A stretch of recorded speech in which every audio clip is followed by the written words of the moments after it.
Hello and welcome to Chapter 5, where I comment on Hitler's Revolution by Tador. I'm going to start my offline recording and I'll just start reading. The Mission of the Reich, Chapter 5, the Waffen-SS, is the first section. Nations often maintain elite troops to supplement regular military forces. They serve as personal bodyguards for the ruler, perform ceremonial functions, and in wartime deploy where the fighting is hardest. From the Persian immortals and Roman praetorians of the ancient world throughout the ages, elite formations uphold traditions of process in combat and loyalty. During World War II, France's Chasseurs Alpins, British Royal Marines, Soviet Guard divisions, and U.S. Marine Corps were among units retaining this select status. In addition to the prestigious army divisions Brandenburg, Feldherrenhall, and Großdeutschland, as well as the airborne, Germany fielded an entire service branch of elite ground forces, the Waffen, or Armed SS. It evolved from 4 pre-war internal security regiments into a dauntless and respected frontline troop. It challenged official German policy and dogma and helped introduce significant amendments.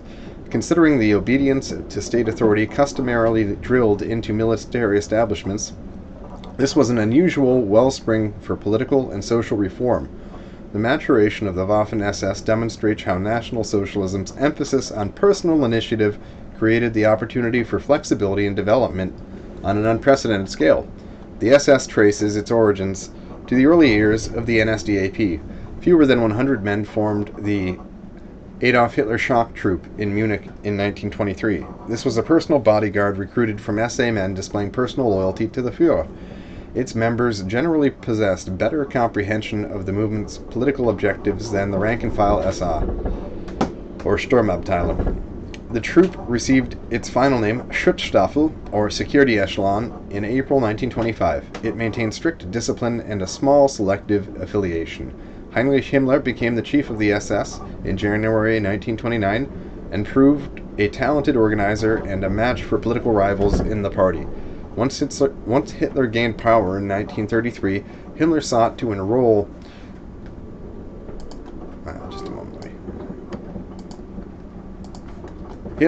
Himmler sought to enroll affluent persons, such as successful businessmen and aristocrats, to enhance the organization's prestige. Private contributions through a public sponsorship program helped finance the administration. The SS grew from 280 members in 1929 to 52,000 by 1933.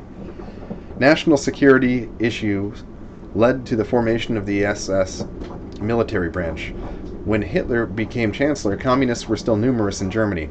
They hijacked 150 tons of explosives, of which just 15 tons had been recovered by the police by mid-March 1933. The exiled communist Wilhelm Pieck issued a proclamation in September calling for a general strike and, quote, an armed insurrection by the majority of the German proletariat, end quote, to topple the, quote, Hitler dictatorship, end quote. The police were neither equipped nor trained to suppress a possible uprising. The German army was not psychologically suited to wage urban warfare against elements of the indigenous population. After discussions with War Minister Werner von Blomberg, Hitler decided the task of combating potential civil unrest should fall to a party formation. Blomberg's decree of September 24, 1934, defined its purpose as, quote, for special internal political missions assigned by the Führer to the SS, end quote. This was the birth of the Waffen-SS, officially titled the Verfügungstruppe from 1935 to 1940. Abbreviated VT, the expression translates literally as available troop, meaning ready for immediate deployment. Hitler himself stated, quote, the SS Verfügungstruppe is neither a part of the armed forces nor of the police. It is a standing armed troop available exclusively for my use, end quote. That's similar to the Marine Corps, which the President can use the Marine Corps without authorization from Congress. It reports directly to the President. The VT, a Verfügungstruppe of the Leibstandarte, Hitler's Berlin-based bodyguard, which performed primarily ceremonial functions, the Deutschland Regiment garrisoned in Munich, Germania, and Hamburg, plus an engineer battalion in Dresden and signals battalion in Berlin. A 4th Motorized Infantry Regiment, Der Führer, mustered in Vienna in 1938. With army approval, the SS established a military academy to train Verfügungstruppe officers at Bad Tölz in October 1934. General Paul Hauser, who had retired from the army in 1932, received a commission to found a second school in Brunswick. In Germany that's Braunschweig. Each institution offered a 10-month curriculum to commission officers. The Verfügungstruppe soldiers' pay was the same of that of regular army. Adding an artillery regiment, as well as anti-aircraft, anti-tank, and reconnaissance battalions, the VT numbered 18,000 men by May 1939. Though the Army assisted in instruction, the VT's training departed from military convention. Its senior commanders had been junior officers during World War I. They witnessed how battles of material had decimated the Army's long-standing cadre of well-schooled professional officers, non-commissioned officers, and reservists. The quality of personnel declined as hastily trained replacements filled the void. The General Staff failed to break the deadlock of trench warfare. Frontline regiments began forming small, independent units called shock troops. I remember in the Marine Corps, in the boot camp, we would sing the song Shock Troop Devil Dog. So the United States also recognizes the importance of shock troops. In the Marine Corps, a lot of us are trained as shock troops. All Marines are trained to double as riflemen, and we learned how to do things like buddy hopping and stuff like that, where you take turns with small units making rapid advances. So I'd be interested to see what SS training was like. I can imagine that the Marine Corps has similar training, especially for the dedicated infantry, the 0311s, and other frontline MOSs. I myself was a 0651 data network specialist, but I had to attend boot camp and also after that Marine combat training, where we learned how to operate crew serve weapon systems, and we learned small unit tactics and also shock troop tactics. And I just remember reading this, the mantra that we used to sing, Shock Troop Devil Dog. I forget the rest of it, but it was a fun little song. They retrained behind the lines to fight in close coordination using flamethrowers, smoke canisters, machine guns, pistols, and grenades. Officers displayed boldness and initiative, directly leading their men into combat. And this is also the leadership philosophy of the Marine Corps. Try to get as much small unit leadership as possible, and try to be dynamic, and try to make it so that if something happens to a higher command structure, there's a survivability of the overall unit, where the small unit leaders can then take the initiative, especially if cut off from their overall command structure, and carry out the mission objectives. I was very proud to join the Marine Corps, and I was very proud upon graduating from boot camp and Marine combat training. The training I gained was invaluable, and I hope I never have to use it in combat. I haven't yet, and let's hope that the process of removing Jewish tyrants from power, the way that President Andrew Jackson did, and others that destroyed the Jewish central private banks that sucked the blood from the American economy, let's hope we can achieve a peaceful solution, because I never want to have to use my military training again. Although I certainly do enjoy fond memories of going through it, as painful as it was at times. Okay. The commander of the Deutschland Regiment, Felix Steiner, wrote that during World War I, the officers, quote, assembled the best, most experienced soldiers the front could spare. They realized the shock troop concept of spontaneity, rapid assault, and the mechanics of the little troops trade within the framework of the entire formation, or within the framework of entire formations. They were of different spirit than the mobilized masses. In a world of standardization of soldiering, they proved that better trained, hand-picked soldiers mastering the military technology of the times were a match for any vastly superior collective soldierly mass, end quote. And here's a picture. Personnel of the SS Engineer Battalion board a train for Nuremberg to attend the 1936 NSDAP Congress. The men have the same type of rifles and equipment that were issued during World War I. And moving on with the text. After World War I, the German General Staff reverted to the pre-war concept of a disciplined professional army without particular emphasis on improvisation. And by the way, improvisation is key when you are in a situation where things are changing. Nothing is ever going to be the same as on your plans. You're going to have to, first thing you're going to have to do is usually throw out your plans. So, though the Army still trained officers at lower command levels to take initiative and be decisive in battle, the program did not include forming shock troops. Steiner exposed the comparative independence of the Verfügungstruppe, or VT, to deploy a contemporary fighting force less constrained by customary military regimen. Quote, not the form of Prussian drills still in part practiced in the Army, but training and educating men to become modern individual fighters was the goal, end quote, wrote the former SS Captain Fritz Schutter.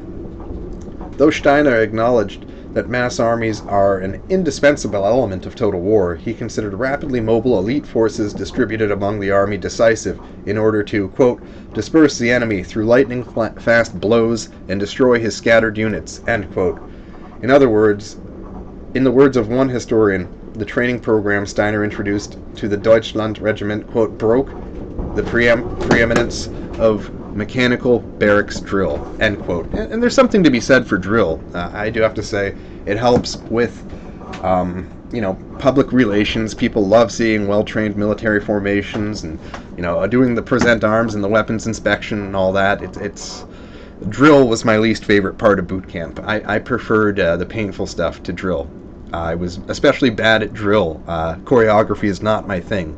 But I must admit, as much as I hated drilling and practicing drill, and as bad as I was at it compared to most Marines, with enough practice you can get good at it. And I have to say, after seeing videos of Marines on drill and seeing drilled units, it is something you can take pride in, that you're able to take part in that choreography. It's a beautiful thing to see a well-drilled unit and the different types of choreographed drills they can do, and different almost like a dance. It's beautiful.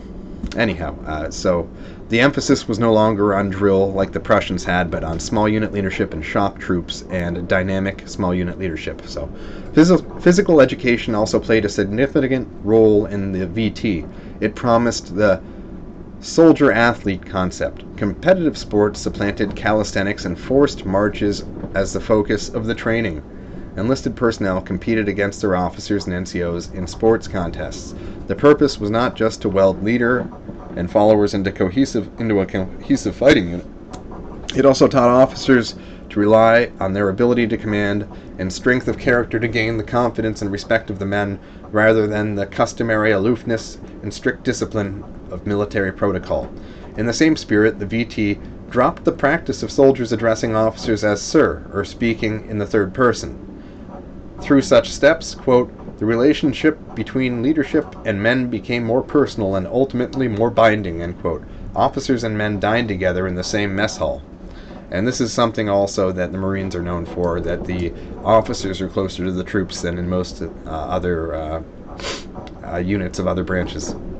Anyhow, Pastor Karl Ossenkopf, a former Army captain transferred to the Waffen-SS, recalled, quote, contrary to the Army, disparity in ranks was no barrier dividing person from person. Disparity in rank was no barrier dividing person from person. There was no pedantic structure held together by fear of punishment. This did not lead to a lack of discipline, but to a voluntary discipline such as I have seldom experienced. In this corps, one felt completely free, end quote. A former director of the Todts Academy summarized, quote, the authority of officers, who were scarcely older than the men, rested far more on esteem for their character, performance, and care for their men's welfare, end quote.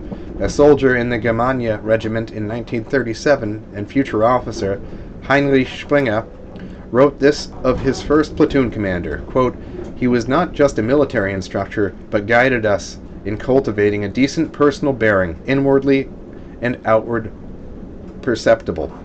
Throughout the entire time as a recruit, I never once heard him shout or curse the men, end quote. Also, picture here, SS General Felix Steiner, left, was an advocate of granting equal status to Eastern peoples. Here he confers with a young army captain on the Eastern Front in the spring of 1943. The former General Staff Officer Hauser patterned the instruction at the Brunswick Academy to be similar to army institutions. The two SS Junkerschulen, or schools for young gentlemen, assigned top priority to preparing candidates for field operations and tactical combat command. Instructors also placed emphasis on personality development. As Lieutenant Colonel Richard Schulze wrote, quote, "The Junker School goal was to produce men of refined fearless character, chivalrous, with an unblemished sense of honor and obedience, displaying helpfulness, camaraderie, and willingness to accept responsibility. Impeccable prerequisites," end quote. The staff encouraged cadets to exhibit a respectful but never subservient demeanor towards superiors. The VT educated field officers to exercise audacity as well as initiative. And here's a picture of General Paul Hauser, strongly influenced. And it says he strongly influenced the development of the SS Verfügungstruppe. The Junker schools did not select candidates from among the general SS, but enlisted members of the VT. Only men who had already served in the ranks could receive an appointment to Bad Tolz or to Brunswick. In the German army, a university degree was sufficient for an applicant to be accepted into a war college. Education had no influence on VT standards for enrollment.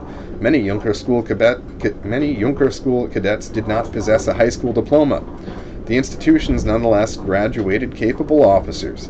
The English historian Gerold Rettlinger concluded, quote, "Under the influence of Hauser's cadet schools, the Waffen-SS developed the most efficient of all military training systems of the Second World War." End quote. Georg Jestadt, who belonged to the 12th SS Panzer Division in 1944, wrote this of the men he served under, quote, "We had fantastic superior officers, from platoon leaders to the battalion commanders and upward, who were genuine ideals for the men. Looking back, I can objectively state that during the Normandy operation, amid the inferno and terror, I never saw a superior officer suffer a breakdown or lose his nerve. Again and again, when things looked so hopeless and critical, they mastered the situation calmly and with presence of mind." End quote.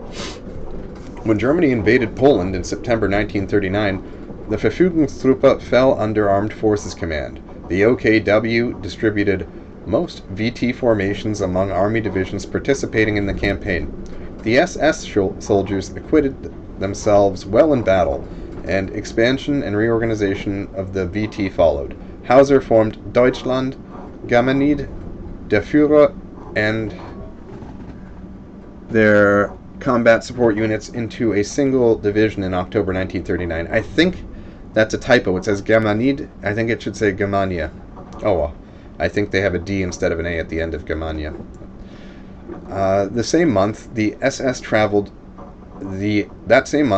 transferred 15,000 law enforcement personnel to create the SS Police Division.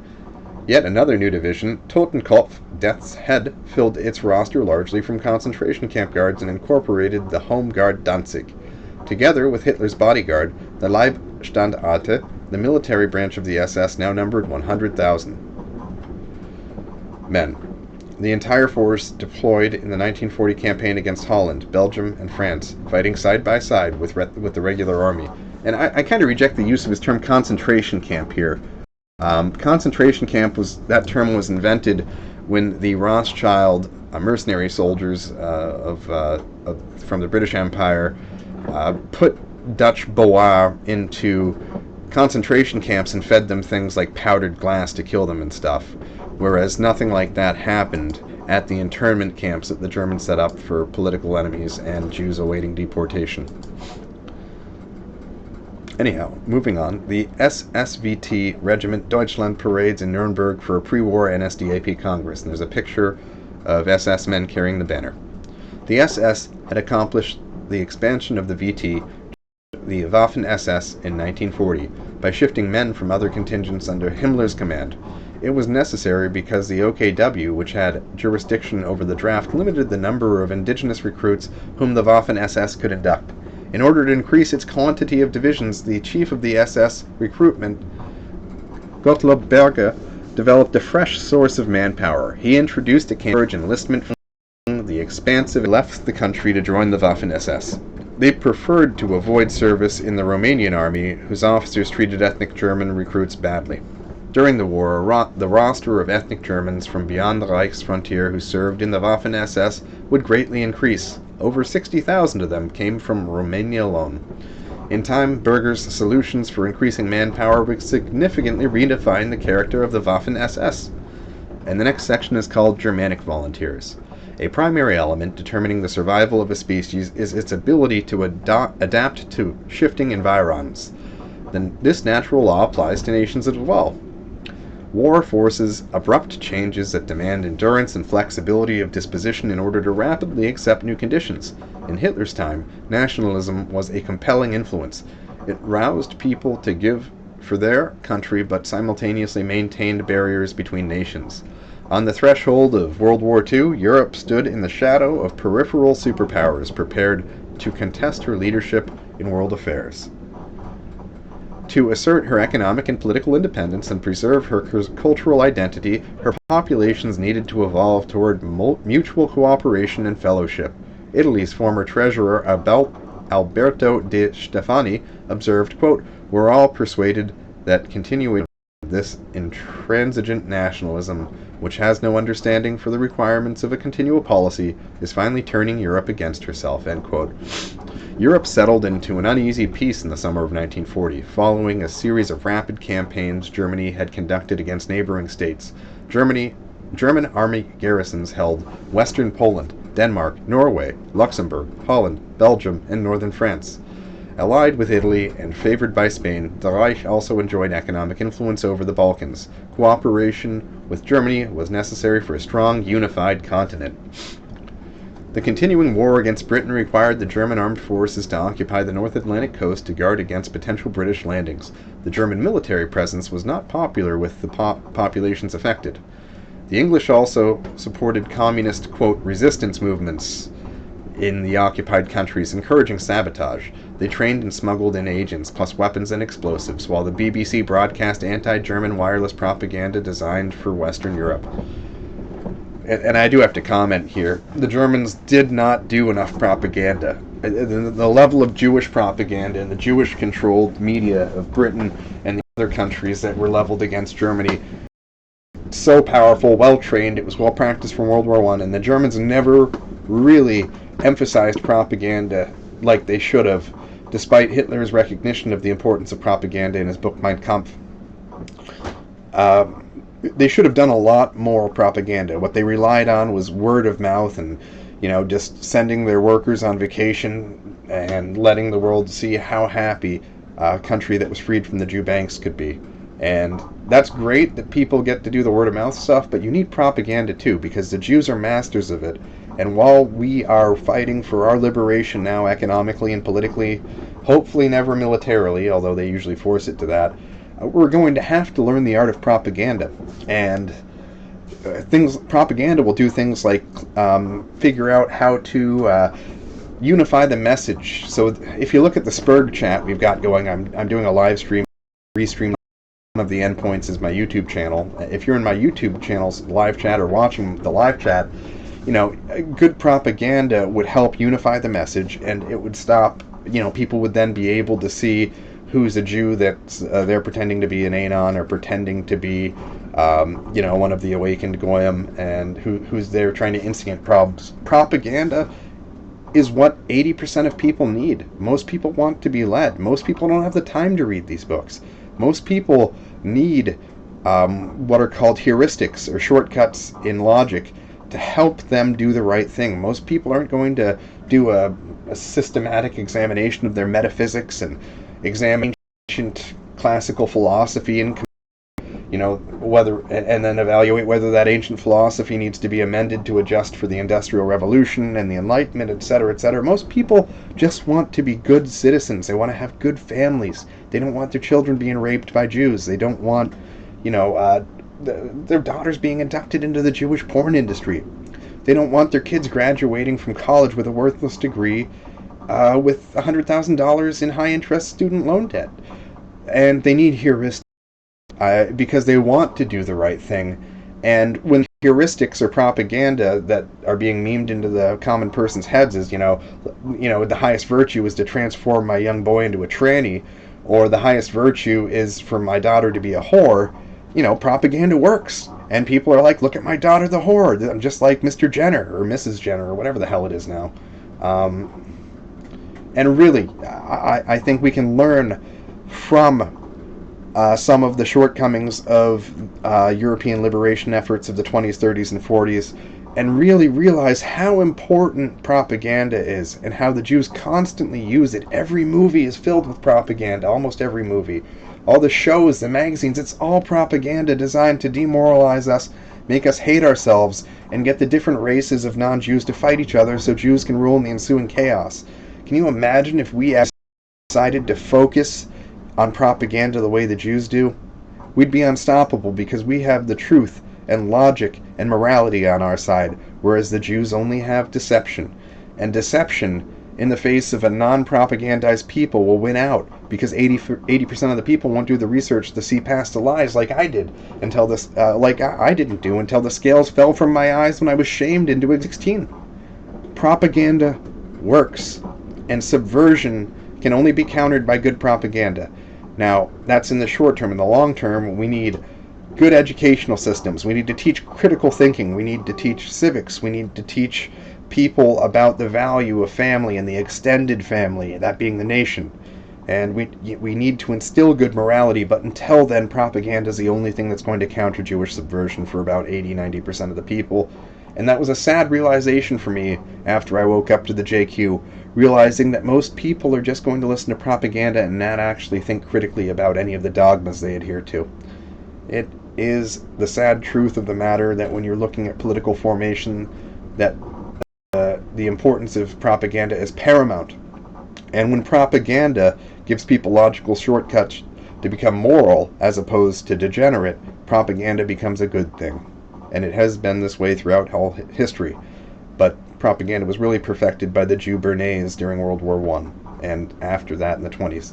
Moving on. At the same time, many Europeans regarded the Reich's victories as a demonstration of the authoritarian state form's superiority.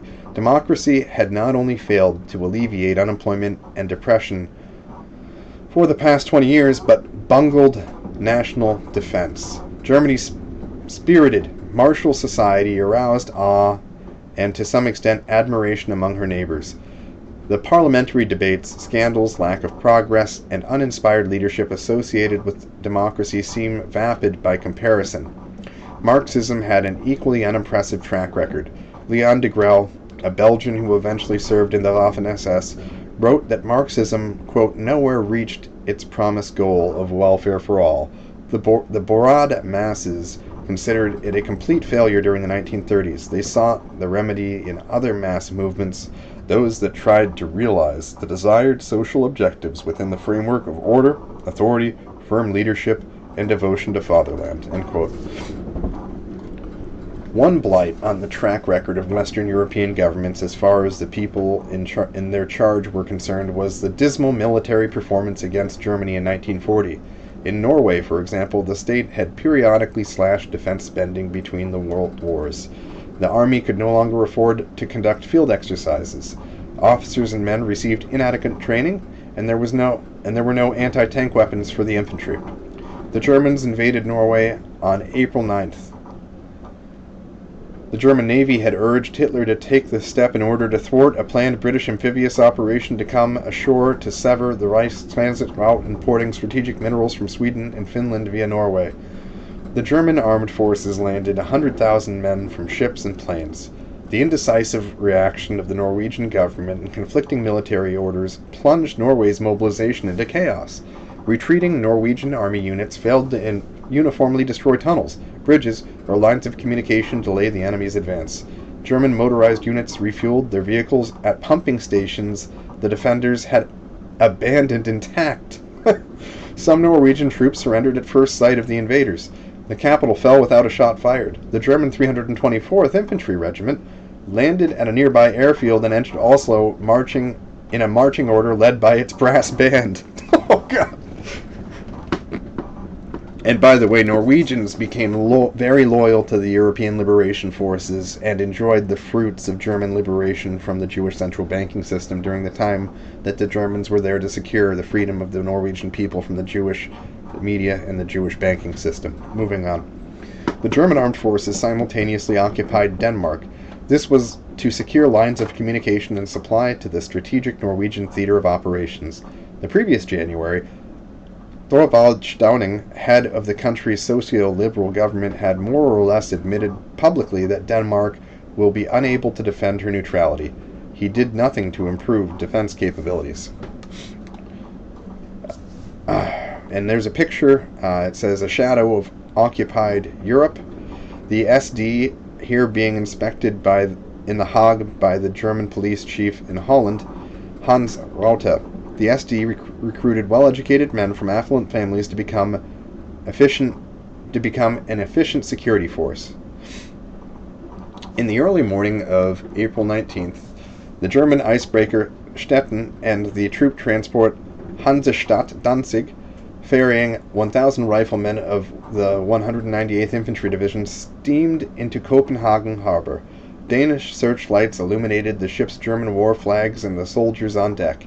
The coastal batteries, however, never fired. As one Danish lieutenant told a parliamentary commission after the war, quote, The men on watch fumbled with the cannon but had no idea of what to actually do. The mechanism was out of order, so that the breech didn't work, end quote. And that's probably not even true. I have a feeling they just welcomed the Germans.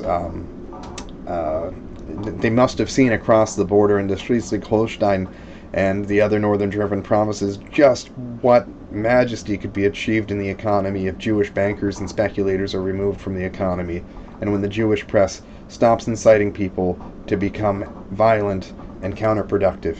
And there's a picture saying, German soldiers disembark without resistance at Copenhagen harbor on April 9th, 1940. They were probably welcomed with roses, just like the Germans were in Western Russia and in Ukraine and Lithuania and Estonia. Anyhow, a crewman of another shore battery testified, quote, We don't have a single man who would have been able to operate the cannon, end quote. The German troops landed unmolested and occupied the capital. The day before, the government had received a report that German forces were massing at Flensburg, a city near the Danish frontier. When the invasion began, the Stauning administration stated in a proclamation, quote, It is the people's duty to offer no resistance against these troops, end quote. It ordered the Danish army to stand down. This evoked bitterness among soldier and civilian alike. The public suspected that the government had sabotaged national defense in collusion with the Germans. One Dane recalled, quote, Many young people had already been disappointed over political developments in Denmark for a long time. The political system the government represented finally lost our confidence, end quote. Holland, another constitutional monarchy, Germany invaded the following month. The Dutch parliament underfunded the military. Shortages of uniforms and small arms compelled recruits to wear a motley combination of army tunics and civilian caps, and often to substitute wooden staffs for rifles when standing post. One Dutchman wrote, quote, Because of the general disinterest in the army, also manifest among politicians, not a single cadet enrolled in the Imperial Military Academy during 1935 and 1936, end quote. Wow. So their military academy had been empty. Dutch pacifists lobbied to have the army disbanded. The German armed forces required just 5 days to break its resistance. France, a pioneer of democracy, displayed weakness that one might attribute to the influence of liberalism's emphasis on the individual. Lieutenant Pierre Mendès France observed this upon returning home from Syria only days before the Germans invaded his country on May 10, 1940. Quote, Everyone, civilians as well as those in the military, had but one thing on their minds, to arrange their personal affairs as well as possible to get through this seemingly endless period with little or no risk, loss, or discomfort, end quote. On May 18th, with the French army already reeling before the German offensive, General Gamelin wrote this to France's prime minister, end quote, or begin quote, The German success is most of all the result of physical training and of the lofty moral attitude of the people. The French soldier, the private citizen of yesterday, never believed there would be war. Probably better phrase, he didn't want war. Often his interests did not reach beyond his workbench, his office, or his farm. Inclined to habitually criticize anyone in authority, and demanding on the pretext of civilization the right to live a comfortable existence from day to day, those capable of bearing arms never received the moral or patriotic upbringing between the two wars that would have prepared them for the drama that would decide the fate of their country. End quote. Inadequate defense preparations, craven leadership, and moral deficiency were not the only factors causing Western Europeans to lose confidence in the parliamentary system or in democracy. And you gotta remember, democracy is just a word for Jewish tyranny. Democracies are controlled by the democracy makers or the money givers to the politicians. I could never win any office in this country so long as the Jews control the banking system and the media. Even if I won the election, they'd say I didn't and just misrepresent the vote counts. And that's true of anyone that challenges Jewish power. We ultimately have to remove these people from power by whatever means necessary, and we must first exhaust the peaceful means, just like Hitler did. Inadequate defense preparations, craven leadership, and moral deficiency were not the only factors causing Western Europeans to lose confidence in the parliamentary system or in democracy. English conduct during the fighting left a bad impression. Retreating across Belgium and northern France toward Dunkirk, demolition parties of the British Expeditionary Force destroyed bridges, warehouses, refineries, fuel dumps, harbor installations, anything else presumed potentially useful to the advancing German army. A Belgian sergeant described, for example, how on May 27th his men saw British troops destroying food stores. Quote, worst of all was that refugees were there also and had not eaten for days. They watched English soldiers throw eggs against the walls of houses, stomp on biscuits, and split tinned preserves with axes. End quote. Germany and France concluded an armistice on June 22nd, 1940. So that's Liberation Day in France, where they got their Jews out of power. And a lot of them then joined on to join European liberation forces. And we're going to keep on going on here. The agreement stated that the, quote, German government does not intend to use the French battle fleet in wartime for its own purposes, end quote, acknowledging that the French need the warships, quote, to safeguard their interests in their colonial sphere, end quote. On July 3rd, a British Royal Navy squadron steamed from Gibraltar to the French-Algerian anchorage at Meras el-Kebir. The English demanded that the French battle fleet moored there join them and to continue fighting Germany or scuttle their ships. When the French Admiral Marcel Genessel refused the ultimatum, the British bombarded his fleet. And there's a picture here at Dunkirk in June 1940. Personnel of the Germans' relief train Bayern provide meals to French refugees. So, Jew bankers out of power, and German civil society comes in with the charity for the people that had been. And these people, a lot of them look really skinny. Probably really need that German food. Anyhow, the battleship Bretagne sank.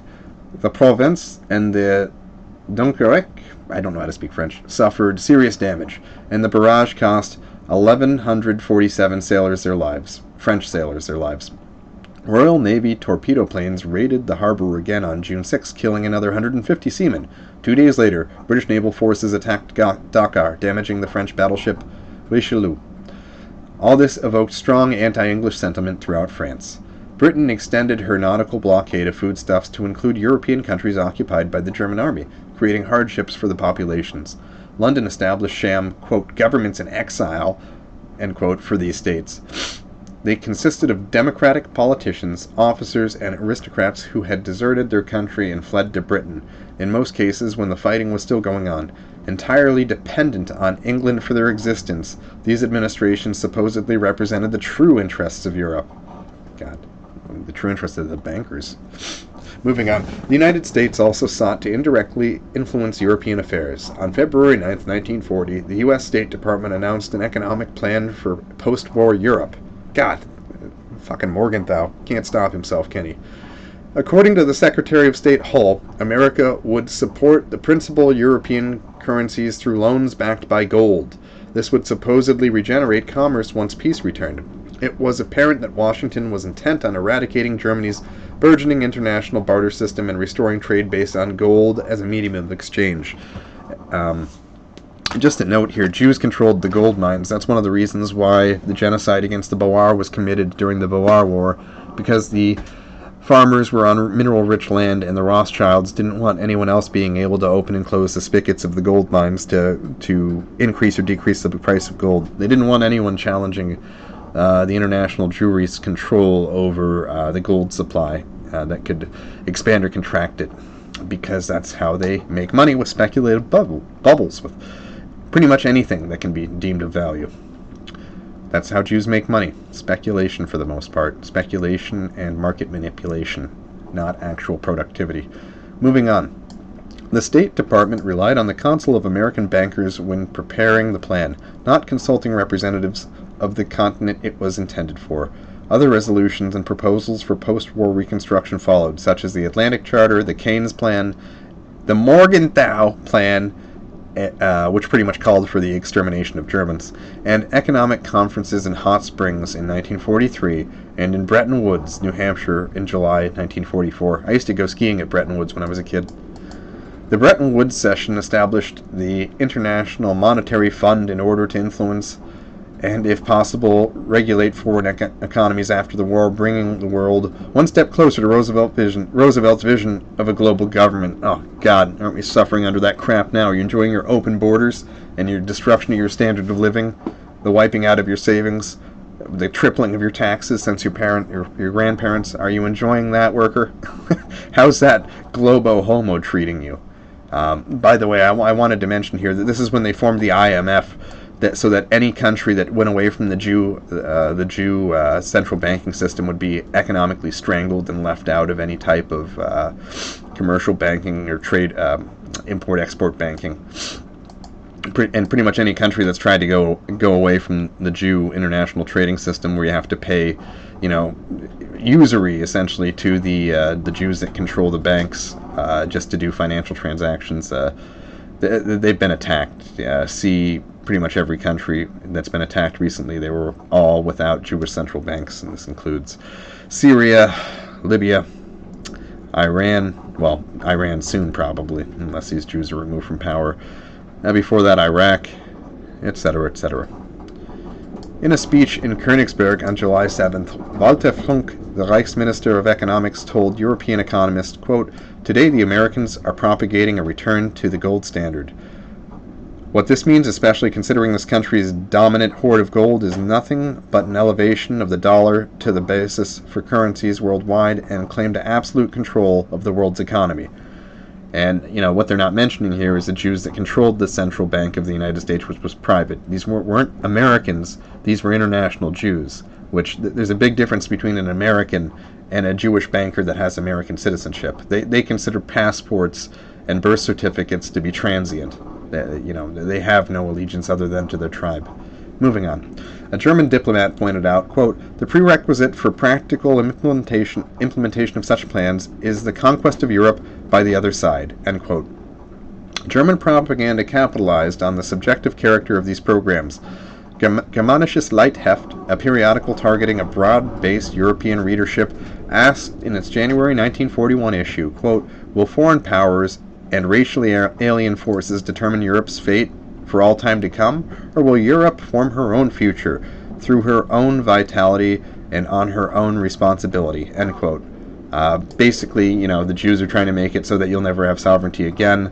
Look at what we've done for all of the other non-German peoples that we've liberated from the Jew banking system. They are free, independent nations where the people are autonomous and free to pursue the form of their people, pursue their people's interest. And that is exactly what the Jews don't want. The Jews want slaves. And Germany was 12 years not a slave. Never forget. Another German publication stated, quote, "One of the main deficiencies in the mentality of the American is that he has no clear comprehension of other peoples. For this reason, he shrugs off their rights and natural requirements for life with the wave of a hand. He claims the prerogative to dictate his boundless wishes to the rest of the world, thanks to an unrivaled sense of superiority," end quote. I think the Germans really failed to understand the American question.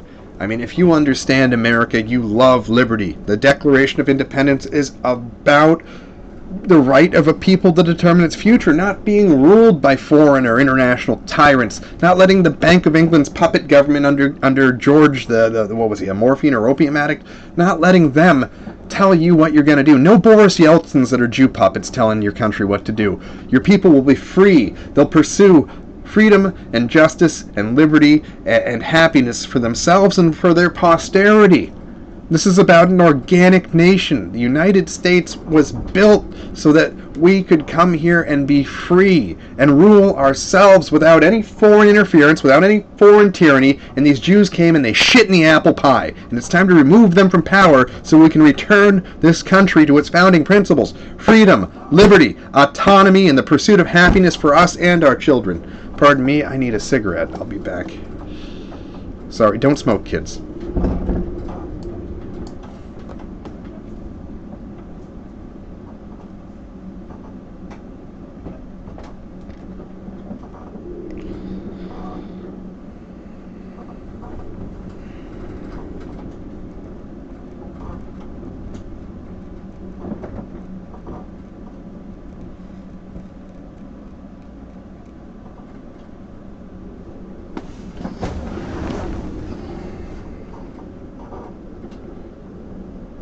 I'm going to leave you with Patrick Henry here.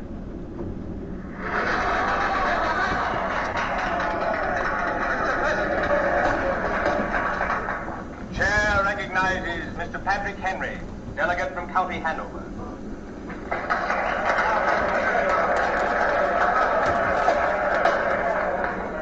No man, Mr. President, thinks more highly than I do of the patriotism as well as the abilities of the very honorable gentleman who has addressed the House. But different men often see the same subject in different lights.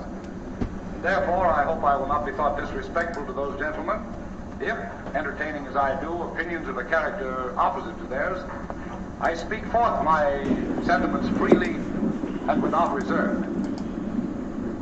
Okay, and now we're going to finish up Chapter 4 of Tedor's Hitler's Revolution. Before the House is one of awful moment to this country. For my part, I consider it as freedom or slavery. Okay, and now we're going to finish up Chapter 4 of Tedor's Hitler's Revolution. Before the House is one of awful moments.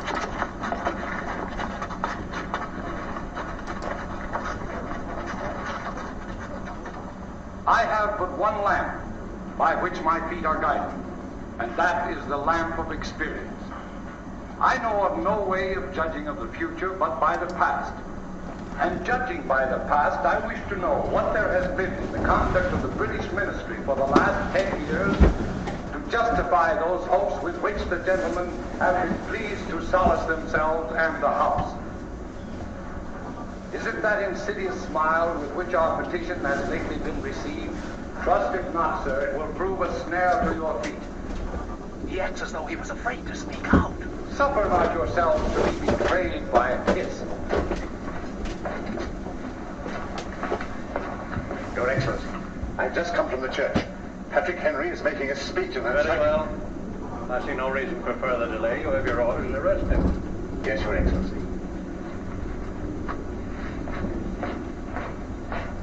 Ask yourselves how this gracious reception of our petition comports with the warlike preparations which cover our waters and darken our land.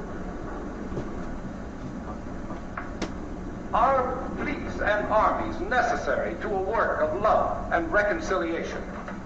Have we shown ourselves so unwilling to be reconciled that force must be called in to win back love?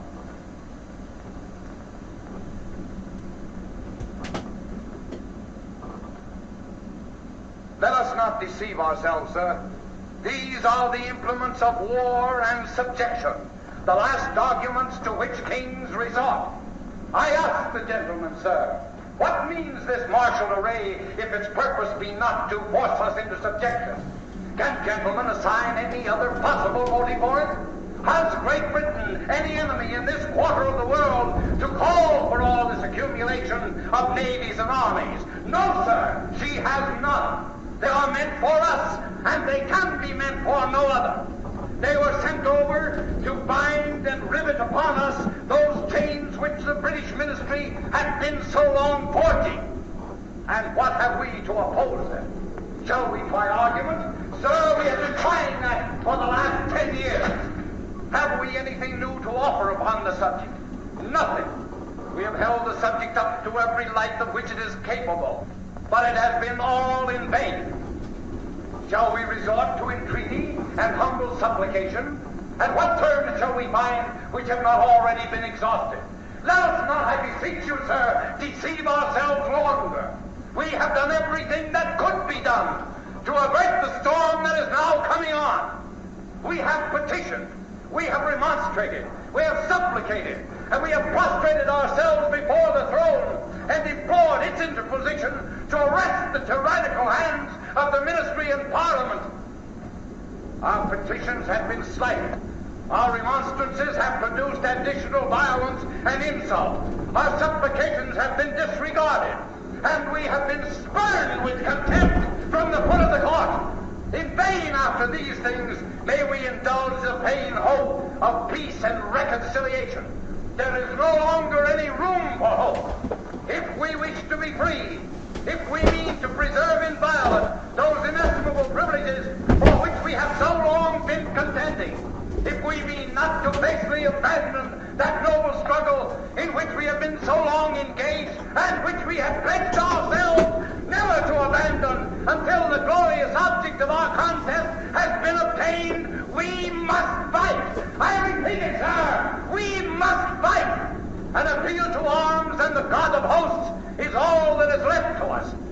They tell us, sir, that we are weak, unable to cope with so formidable an adversary. But when will we be strong? Will it be the next week or the next year? Will it be when we are totally disarmed and when a British guard is stationed in every house? Shall we gather strength by irresolution and inaction? Shall we learn the means of effectual resistance by lying supinely on our backs and hugging the delusive phantom of hope? Sir, we are not weak if we make use of those means which the God of nature hath placed in our power. 3 millions of people armed in the holy cause of liberty, and in such a country as that which we possess is invincible to any force our army can send against us. There is a just God who presides over the destinies of nations, who will raise up our friends to fight our battles for us. The battle, sir, is not to the brave alone. It is to the vigilant, the active, the brave. Besides, sir, we have no election. If we were base enough to desire it, it is now too late to retire from the contest. There is no retreat, but in submission and slavery our chains are forged. Their clanking may be heard on the plains of Boston. The war is inevitable, and let it come. I repeat, sir, let it come. It is in vain, sir, to extenuate the matter. Gentlemen may cry peace, peace, but there is no peace. The war is actually begun. The next gale that sweeps from the north will bring to our ears the crash of resounding arms. Our brethren are already in the field. Why stand we here idle? What is it the gentlemen wish? What would they have? Is life so dear, and peace so sweet, as to be purchased at the price of chains and slavery? Forbid it, Almighty God! I know not what course others may take, but as for me, give me liberty, or give me death! And that's Patrick Henry's famous speech there. I believe that was in Virginia. And now looking at the chat, and I see some provokers in there. So I'd like a lot of these infiltrators and the provocateurs that are trying to make us look mad or crazed or anything like that. So I'm not moderating the chat. I just took a peek at it, and thank God I'm not responsible for what happens in the chat, because we've got some Jew provocateurs in there. So I am back to reading Hitler's Revolution. By the way, I just finished playing that part from Patrick Henry, and it's better to be dead than to be a slave. That was a founding virtue in this country is a love of freedom and not being a slave to the Jews or their central bank in England, the Rothschilds, that later took complete control of the British government, whereas they were dominant in it after the Napoleonic Wars and the Jewish manipulation of the bond market in Britain. The Jews became absolute tyrants of Britain and thus the entire British Empire. And how fortunate we Americans were to break away from the Rothschild Empire in 1770, starting in 1776. And the Rothschilds tried to take back over in 1812 now with their complete control of the British economy and as well as its parliament.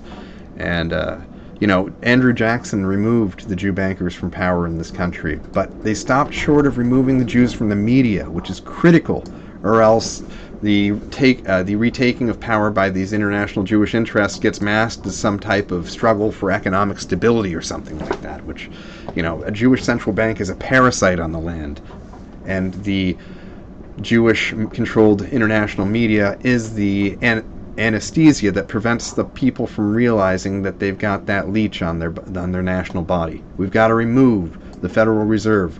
We have to arrest these Jew bankers at Goldman Sachs, and we need to liberate this country from international Jewish media and financial tyranny. We must be free to pursue our happiness and to become productive again and keep the fruits of our labor and not have it siphoned off to Israel and the Jew banks here. Moving on here. Resuming chapter 4, German leaders realized that to win European support, they would have to offer a very viable alternative to the Anglo-American agenda. The most immediate requirement was to regulate the continental economy to become as self-sufficient and cooperative as possible. The British-German occupation, in order to lend impetus to resistance cells. Werner Dietz, economic advisor in the NSDAP Foreign Policy Branch, submitted a memorandum in May 1940 urging establishment of a trade commission to explore Germany's options. Quote, The present blockade has unavoidably made necessary the formation of a continental European economy under German leadership as an economic self-help measure. If we expect to direct Europe's commerce, which is absolutely essential to economically strengthen the continent that is the mainstay of the white race, then we must naturally not publicly declare this to be a German economic sphere. We must always speak only of Europe. End quote. And when you're fighting against a bunch of Jew-controlled countries that are flanking you from the south and the east and the west, and, well, they only had the Arctic to their north, you have to think of yourselves as part of a greater community. Leave autonomy to each of the peoples to determine their own destinies. Celebrate those principles that are ingrained in our Declaration of Independence of the right to all peoples to determine their destiny. But also, there must be cooperation between free peoples to ensure that the Jews don't return to power in your media and your bank and thus over your people. And that's what they were seeking to do here. To keep, not just liberate Europe, but keep it liberated so that each of the individual peoples can pursue its destiny free of the Jewish banking and media parasite. Moving on. As the ranking industrial power, only Germany could organize a prosperous and independent continental economy.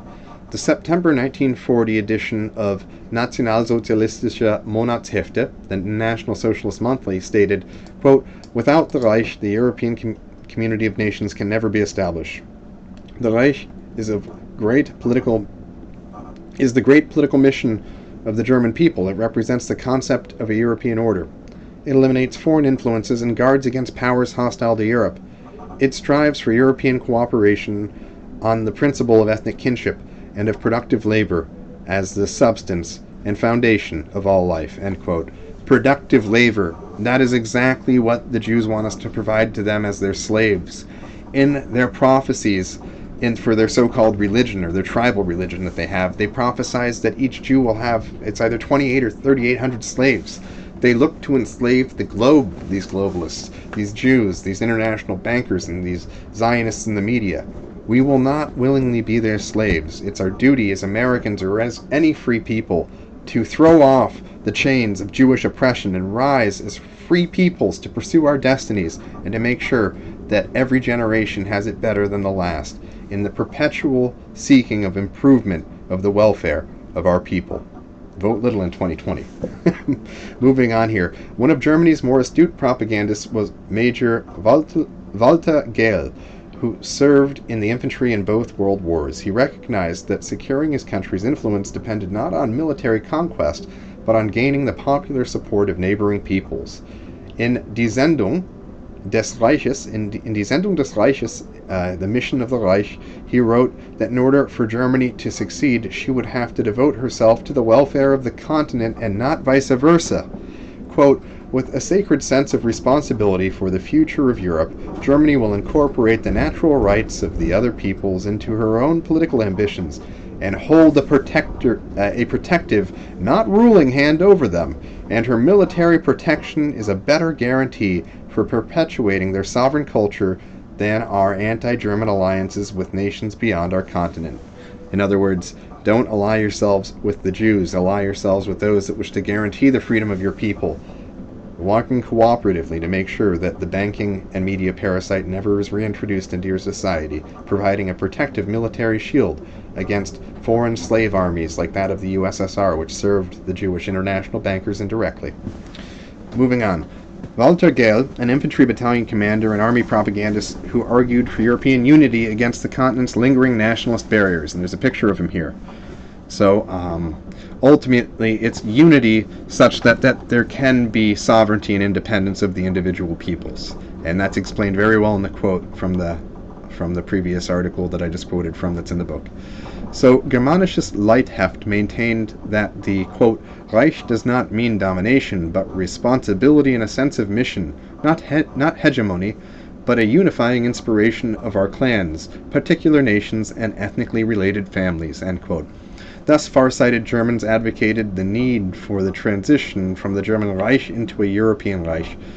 Franz Six, director of ideological research in the SS, wrote that, quote, common racial ancestry, despite political and ideological differences, is the binding element of the European nations, end quote. And yes, all studies have proven this, all the scientific studies at least, especially the one that was sat on for close to a decade while the researcher swallowed the red pill that diversity hurts economic and social cohesion, underlines the fact that an extended family is the basis of all nationhood, and that forced diversity hurts everyone, not just the group that the Jews are using diversity to undermine in their sovereignty. Moving on. One Dane recalled, quote, young people receptive to this biologically based perception correspondingly adjusted their attitude toward foreign peoples. This led to a genuine broadening of the national sense of belonging.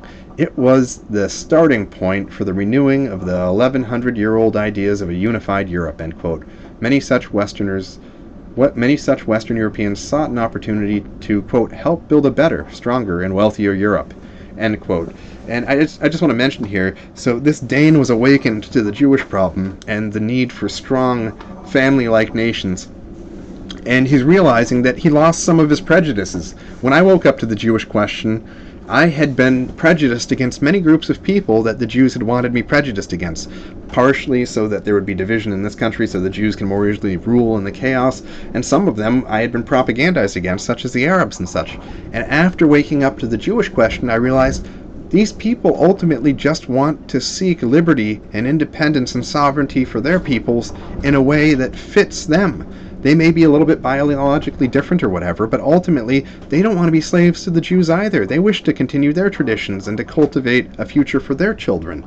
And once I woke up to the Jewish question, I realized the Jews were intentionally destroying their nations, number one, to make room for greater Israel, and number two, to use them as cannon fodder to make a heterogeneous, non-homogeneous population in Europe that could then be incited, where the different peoples forced to live in the same states could then be incited against each other so that Jews can rule in the ensuing chaos. Wars, even civil wars, are the harvest of the Jews. That's one of the maxims I like to just say over and over again. War is the Jews' harvest. Conflict is the Jews' harvest. That's how they stay in power. Moving on. With Hitler's approval, the SS established recruiting offices in Oslo, The Hague and Copenhagen in April and May 1940. Several hundred Norwegian, Danish, and Dutch volunteers signed on for a pre-military training course. Lasting months, the course included weapons firing, sports, German language instruction, and ideological lectures. Conducted in Kärnten, Germany, it also acquainted participants with the indigenous population. Upon conclusion of the course, officers invited the young Europeans to enlist in the SS as Germanic volunteers. And here is a picture of volunteers on a train, and it says in the caption, "Germanic volunteers wave goodbye as they leave their homeland for recruit training in Germany." Beyond the allure of a unified continent and disenchantment with previous democratic administrations, economic factors contributed to a gradual reapproachment with Germany. Many unemployed Scandinavians and Western Europeans sought work in the Reich. Germans registered 100,000 Hollanders who migrated and found jobs in Germany. Denmark recorded 147,000 men out of work in the summer of 1940. The unemployment rate was 18%.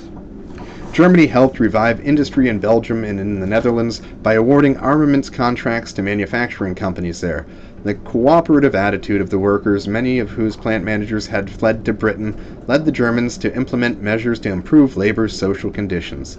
Unemployment in France, the largest foreign producer for the German war industry, dropped to practically nothing by 1943. Having grappled with communist trade unions before the war, French industrialists favored collaboration with the Germans.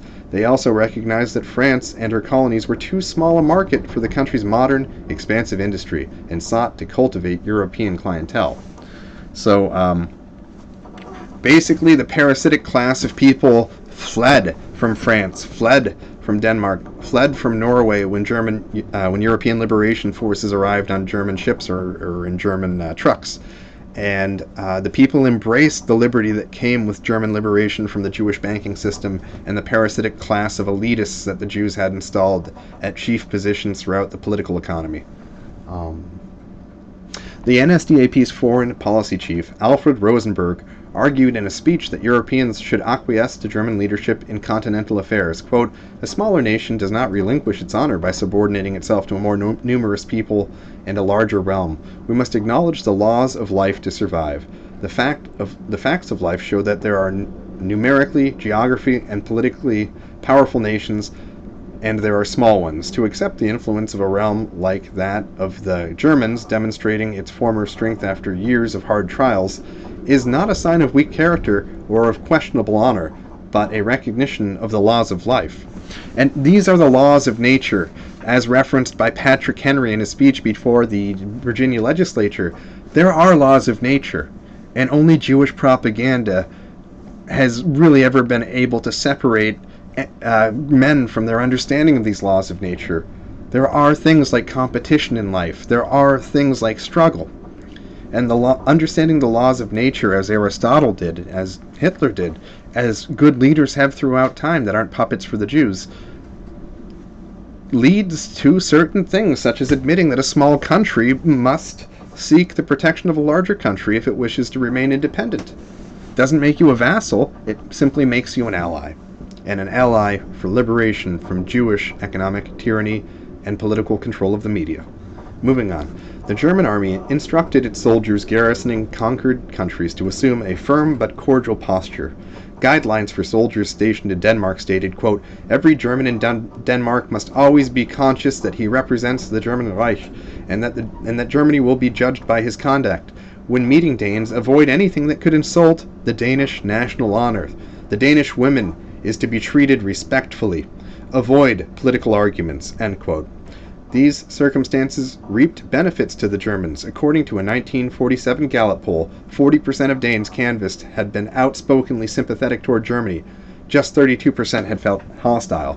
And you have to remember, this is also in 1947, 2 years after the destruction of European liberation forces and the insurrection against Jewish international finance. So these people had been propagandized for 2 years, and still more of them said they were pro-German than against them. And this is in Denmark. You have to remember, the Jews in their media said that Austria was raped when 99.78% of Austrians wanted Anschluss or unification with Germany. And it's the same thing with the Danes here. But you have to look here. and admit that there were 2 years of propaganda, anti-German and shame tactics employed to people that had enjoyed the fruits of liberty under the Germans. And so this was already a 2-year propagandized population where still there was a vast overrepresentation of people that had fond memories of German liberation force presence in the country. 40% in 1947, 2 years after the defeat of European liberation forces, still said they were sympathetic towards Germany, while only 32% said they felt hostile. This was after 2 years of propaganda, and still the Jews had not erased the memory of liberty and empowerment that these people that had felt during the friendly outreach from the German people to liberate them too, the Danes or the other peoples of France, Norway, from Jewish international tyranny. So if the poll were taken in 1945, it probably would have been 90 to 10%. Moving on. Late in 1940, the Waffen-SS established its first division incorporating Germanic volunteers. Flemish and Dutch enrolled in the Westland Regiment, while Nordland recruited Norwegians and Danes. Joined by the seasoned VT Regiment Germania, these formations merged into the 5th Waffen-SS Division Viking. It's in German and then in English after that. The roster included 400 Finns, plus smaller contingents from Switzerland and Sweden. Hauser later observed, quote, "They thought beyond the boundaries of their national states towards something greater, a common purpose," end quote. A post-war poll of surviving Dutch SS men summarized that, quote, "The better educated were fascinated by the Reich concept, with its prospect of the consolidation of all Germanic peoples," end quote. The Israeli historian Ziv Sternhell saw their commitment as proof that, quote, "there could be a civilization based not on birth or on the privilege of wealth, but on community spirit. They sought new values which could guarantee the state's cohesion, and this disavowal of materialism excited, fulfilled, and influenced the spirit of many Europeans, and not just the least prominent among them," end quote. So even here is a Jew in Israel admitting that National Socialist Germany overcame Jewish materialism and Jewish propaganda where the people achieved a sense of purpose, a sense of community membership. That was beyond, their social class or their ability to virtue signal with Frankfurt School style virtues that are instilled in them. This is amazing that an Israeli admitted this. Oh well. Unfortunately, the Israelis don't feel the same way towards their neighbors the way that Germany did, which was to respect their autonomy and protect them from international tyranny, not impose it on them. I think it was wrong of Tador to quote an Israeli here. If he was going to quote a Jew, he should have quoted a non-Israeli.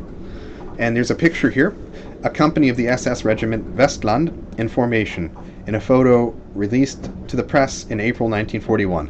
Around 20,000 Dutchmen joined the Waffen-SS.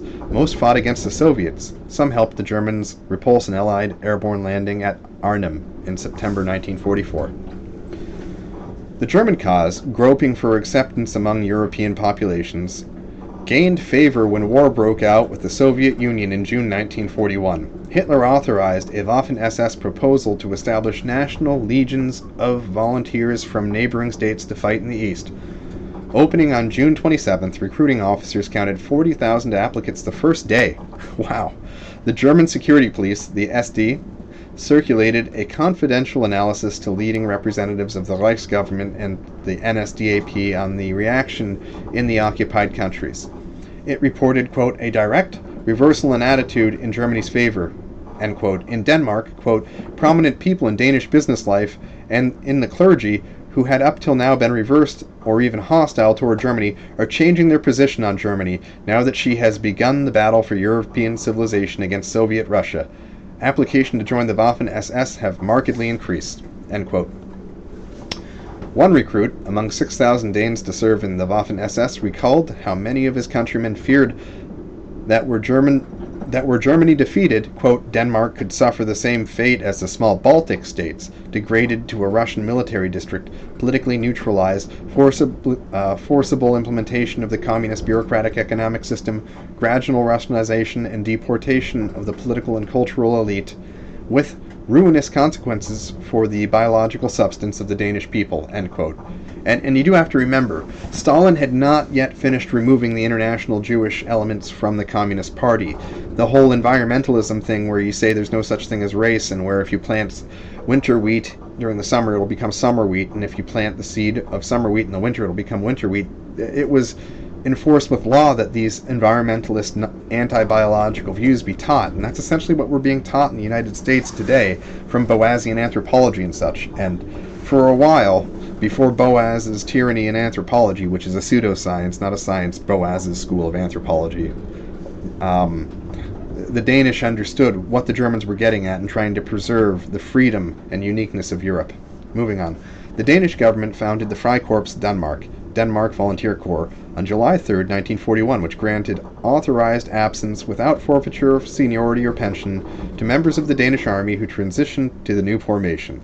Its first commanding officer, Christian Kreising, stated in a national radio speech in July, quote, "Regardless of our political affiliations, we all feel that Bolshevism and its threat to the northern states must be destroyed. I call upon all Danish men capable of bearing arms to take part in this crusade, to secure a rightful place for our fatherland in the reformation of Europe," end quote. In Amsterdam, 50,000 people attended an anti-communist rally in support of the German war effort.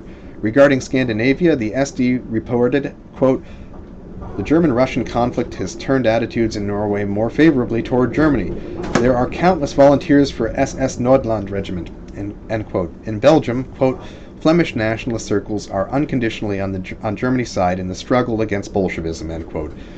As eventually, over 20,000 Flemish served in the Waffen-SS, many joining to combat, quote, "the arch-enemy of Christian Europe," end quote, in the East. You have to remember, when the Jew Bolshevists, the 85% Jewish government of the Soviet Union prior to World War II, especially prior to Stalin, took over Russia, it was a death grip. They killed all of the Christian priests.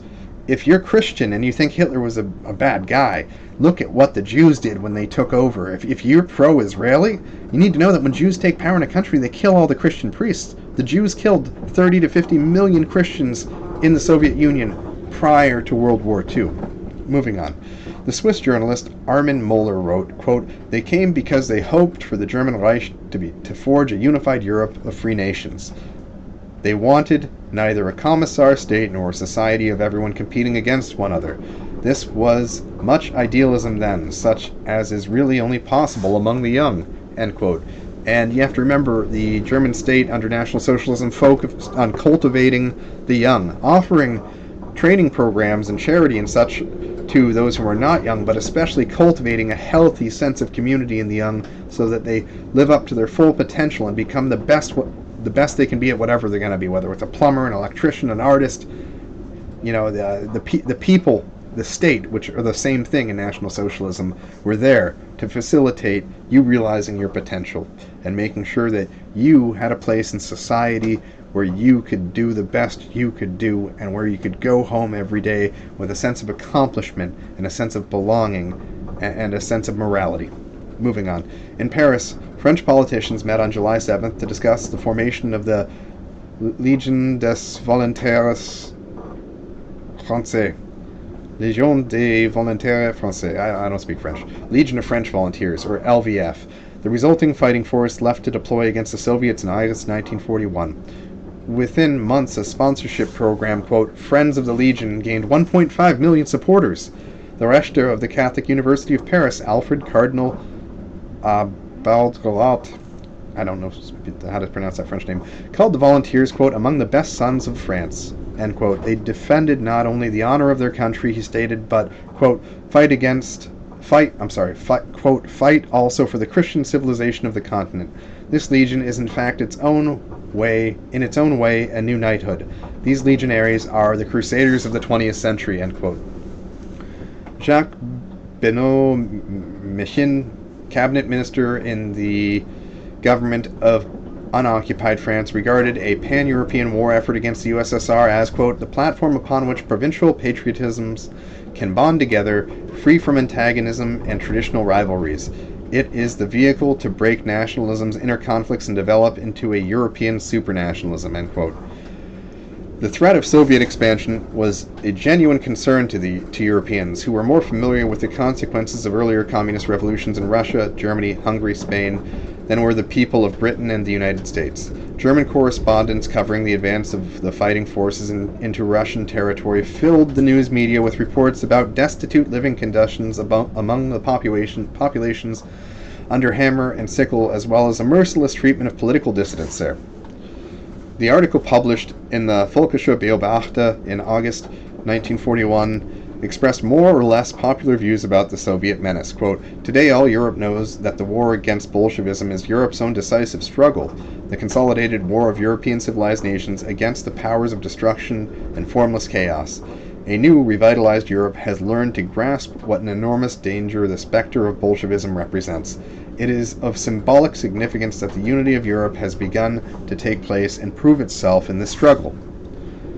Next quote, "We know only too well what this war is about, but only when one sees the reality of the Bolshevik regime face to face, the influence of this system on the individual person and on his life, only then can one comprehend the cruelty, the overall horror of this system. It is a system that combines every element of devastation and absolute ruin of human values and ruin of humanity itself. Bolshevism is not even a political system one can intellectually debate with, but the organized murder of all life, the degradation of the earth and its people, destruction for the sake of destroying," end quote. Regardless of their personal attitude toward Germany, the war against the Soviet Union was in part a unifying factor out of necessity for Europeans.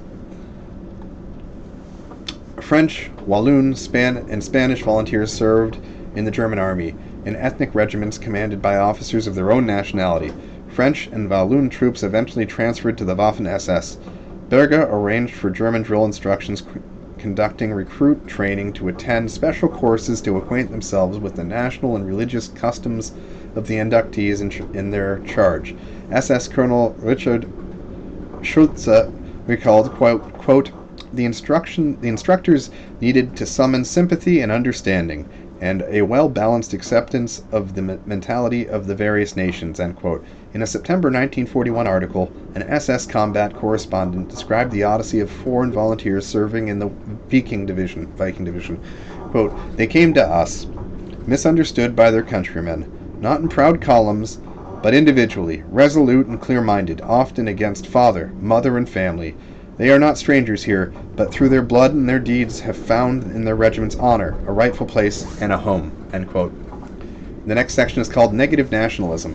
Germanic volunteers often experienced isolation from their countrymen, thanks to lingering ambivalence among the populations of the occupied lands towards Germany, traditional international rivalries, a saturation of anti-German publicity in the pre-war democratic press, in other words, Jewish press, suspicion of Hitler's motives, and the German invasion of 1940 all retarded appeals to European unity.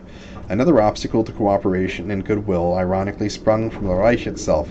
Powerful and numerous, it was unavoidable that the Germans would exercise great influence over European affairs.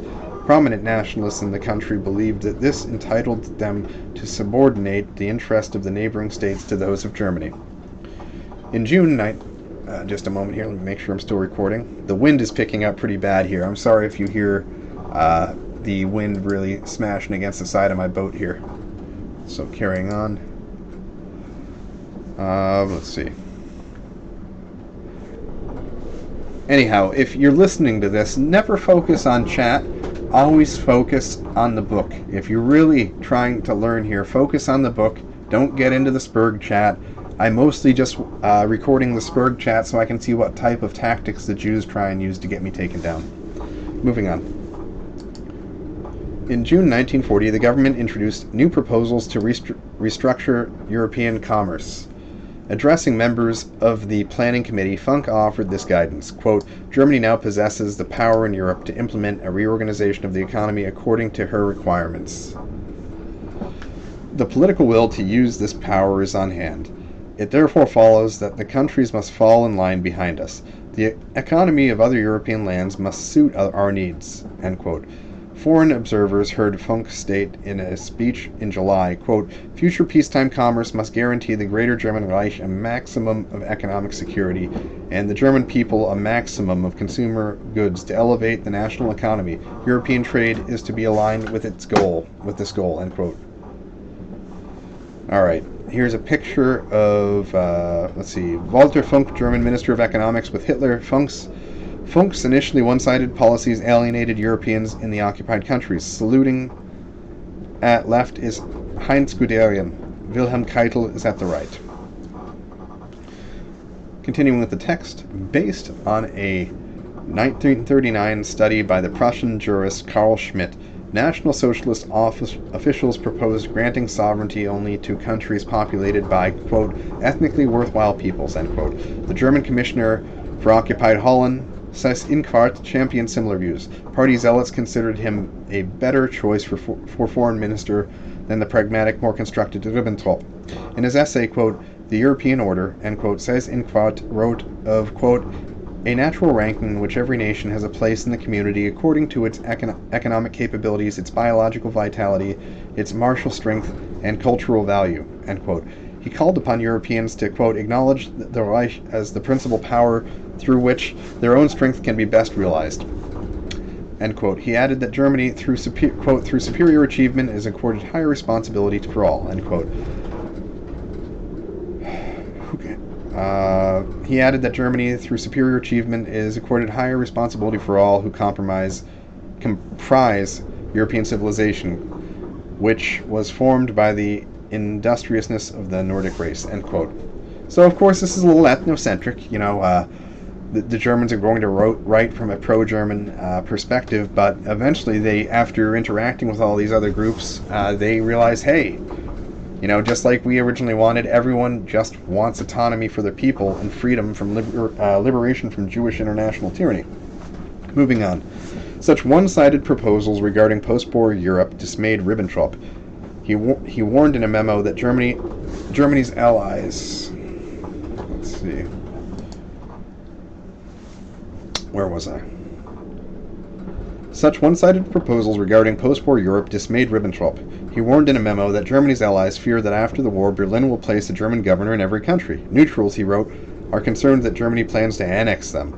The notion of ranking European peoples according to their value, racial, or ethnic heritage among the criteria threatened to create the divisions Hitler had previously sought to avoid in Germany proper when combating the party's race theorists. And that's a note to anyone listening. Don't spurg out on race. Obviously there are racial differences. Obviously each race wishes to pursue its own destiny. But when the Jews are still in power, do you think that your race will still exist in 50 years? Don't spurg out about who's going to have what relation to what other race. All peoples wish for freedom from the Jews. They just need to know it's the Jews that are tyrannical over them. And once the Jews are removed from power, we're going to try and get along. And that's the goal here. And this is an experiment in doing that the Germans embarked in here. They're like, wow, we just wanted to stop the Jews from encircling our country and killing all our people, as they've been stating they will in the press, but now we have these other peoples that we technically have to occupy this land to make sure that the Jews don't land a slave army here to invade us with, and how do we get along with them best? We didn't want to start an empire outside of our own ethnic territories, and we've been forced into it now. How do we deal with it? And this is fascinating, this part of the book, how they dealt with it. And eventually they embraced all peoples as brothers in the struggle against Jewish tyranny. Let's see. Lvov, for example, was a Polish-Ukrainian city the German army wrestled from the Soviets in June 1941. Okay, moving back here. In occupied countries, attitudes of German superiority were often apparent at lower administrative levels. Lvov, for example, a Polish-Ukrainian city the German army wrestled from the Soviets in June 1941. It subsequently came under the Reich's civil jurisdiction. An ethnic German resident there recalled, quote, the passenger compartments of the streetcars were divided in the middle by a wide leather tubing. A sign in the front section said only for Germans and their allies, Italians, Hungarians, Slovaks, and Romanians. It was shameful to see how people were crowded together in the rear section, while up front sat perhaps two people and one or two policemen stood on the platform beside the engineer, end quote. Though Hitler had decided to gradually release all Polish prisoners of war, German authorities discouraged fraternization. In a 1939 assessment, the SD faulted members of the armed forces for their, quote, great broad mindlessness and sympathy, end quote, towards the Poles, especially former Austrian officers for their, quote, respectful attitude, end quote. The German military command then ordered that Poles clear the sidewalk for German soldiers and remove their hats when passing officers. However, few occupational troops enforced this tactless regulation. In the West, Hitler detained 65,000 Walloon prisoners of war while sending all Flemish captives home. Germany continued to hold 1.5 million French soldiers prisoner. The war demanded that Germans abandon such counterproductive policies. The Reich's disorganized armaments industry experienced a decline in weapons manufacture during 1941. Production of howitzers, artillery rounds, and small arms ammunition substantially dropped between February and December. The factories could not keep pace with the quantity of ordnance being lost in the Russian campaign. As the Red Army retreated in the east, the Soviets dismantled and evacuated 1,360 industrial plants. Their demolition squads destroyed remaining facilities, including 95% of Ukraine's power works, plus granaries, warehouses, refineries, bridges, and machinery. The Germans were able to partially restore the economy at considerable cost, investing far more in reconstruction than they were able to reap in raw materials and surplus grain. These circumstances placed an enormous burden on German resources. So Germans are rebuilding all the stuff that the Soviets were destroying in during their retreat. And that was costly to them. There were 7.5 million foreign workers in the Reich by September 1944. These included prisoners of war, the voluntarily recruited, and even those impressed into the workforce. Northern and Western Europeans received the same pay, vacation time, and health care benefits as German labor. Eastern Europeans suffered poor treatment. Fritz Sauckel, in charge of mobilizing labor, stated in December 1942 that, quote, whipped, undernourished, and cowed Eastern workers will more burden the German economy than be used to it, end quote. A decree enacted by Himmler that month made abuse of foreign laborers by Germans a punishable offense. Only as the military situation worsened did conditions for Russian and Ukrainian workers improve. Poles fared better, largely due to the value of Polish industry for the war economy. Decent treatment of foreign labor plus the reorganization of the entire armaments industry by civilian officials led to a dramatic improvement in output. Between December 1941 and June 1944, armaments manufacture increased 230%, though the workforce was augmented by just 28%. So that's 230% compared to 28%. In 1944 alone, the German industry produced enough ordnance to fully equip 225 infantry and 45 Panzer divisions.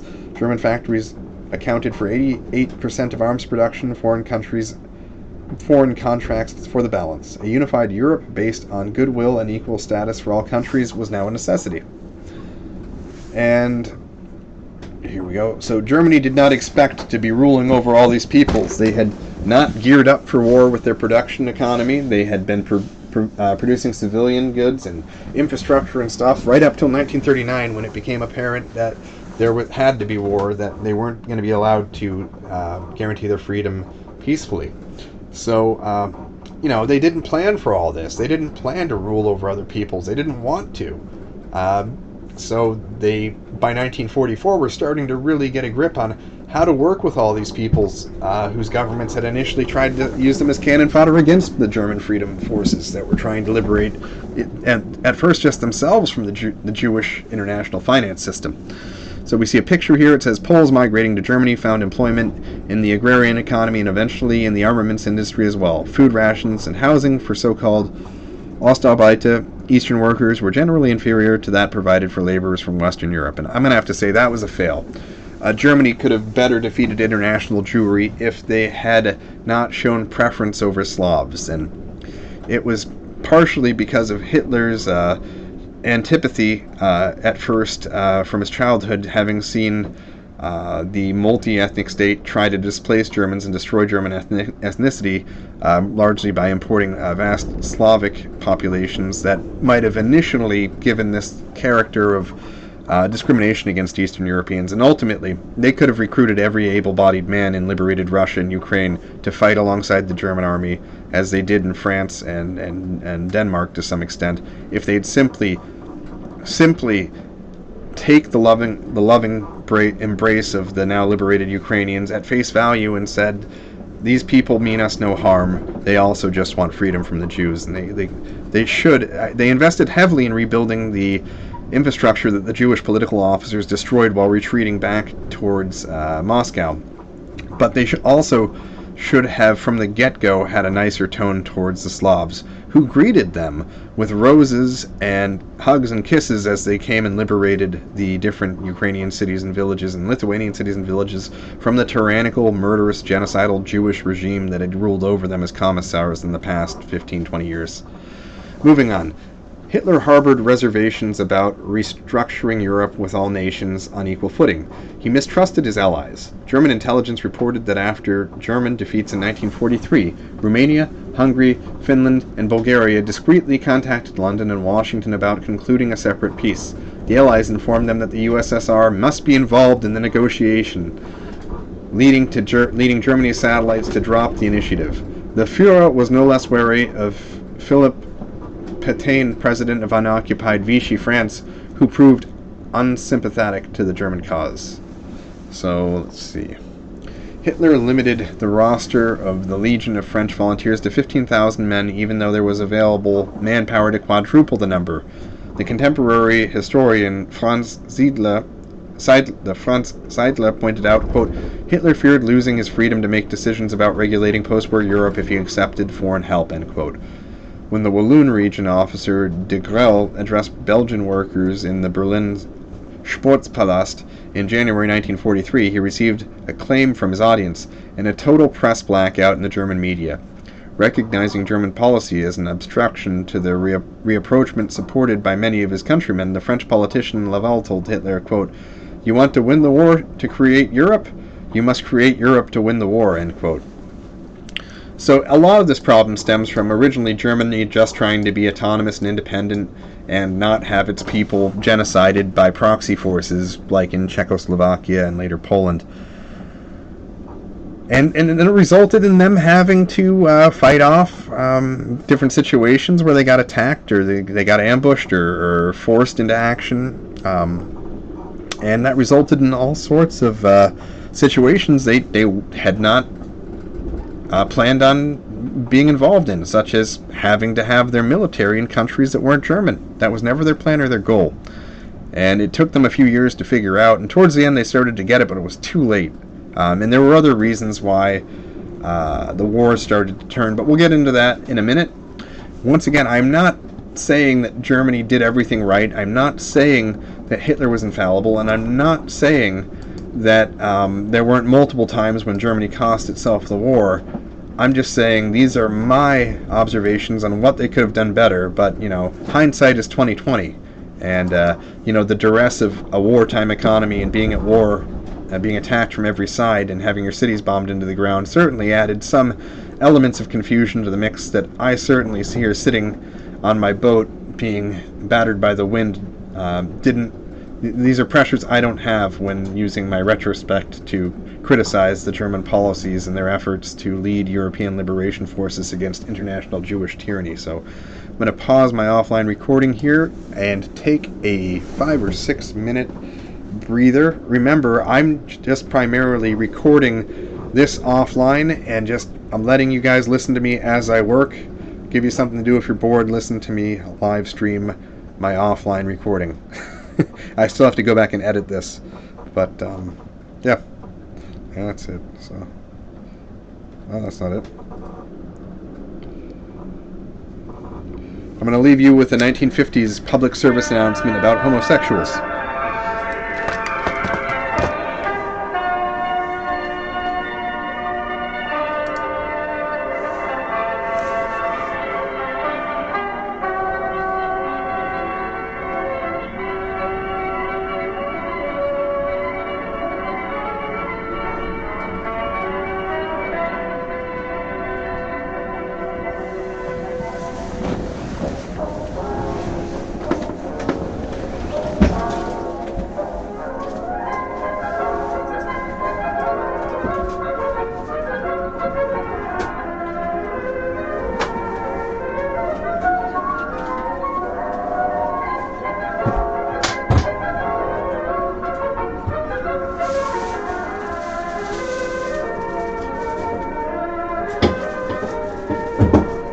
I'm Lieutenant Williams, a police officer attached to the Juvenile Division.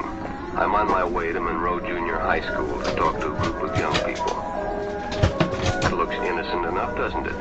Lots of young people hitchhike. Seems like a good way to get from one place to another. But sometimes there are dangers involved that never meet the eye.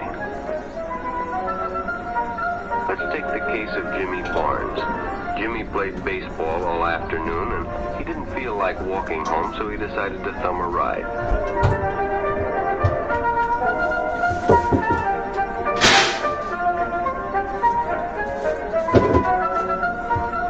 He'd done it 100 times before, and he didn't think anything was unusual when the driver struck up a friendly conversation. In fact, he seemed like a real nice guy. He asked Jimmy if he played baseball in the park often. Jimmy told him they practiced 3 times a week and played a rival group on Friday afternoon. The stranger was a good listener, too, and it only seemed minutes before they pulled up in front of Jimmy's house.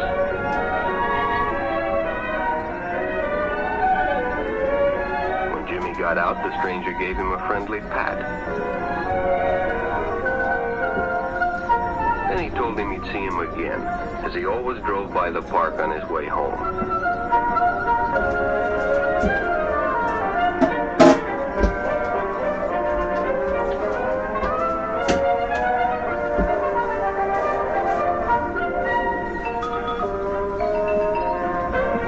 Sure enough, the following day, when Jimmy finished playing ball, well, the man was there waiting.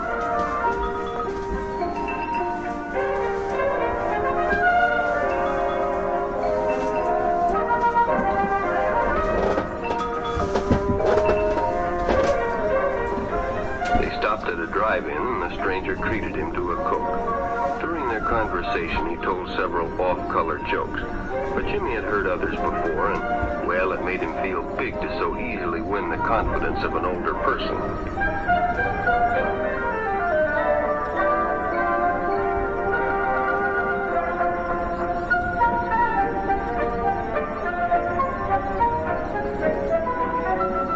The following Saturday, they went fishing together.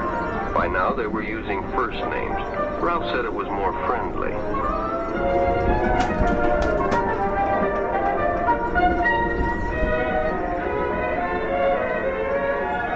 Jimmy hadn't enjoyed himself so much in a long time. Then during lunch, Ralph showed him some pornographic pictures. Jimmy knew he shouldn't be interested, but, well, he was curious.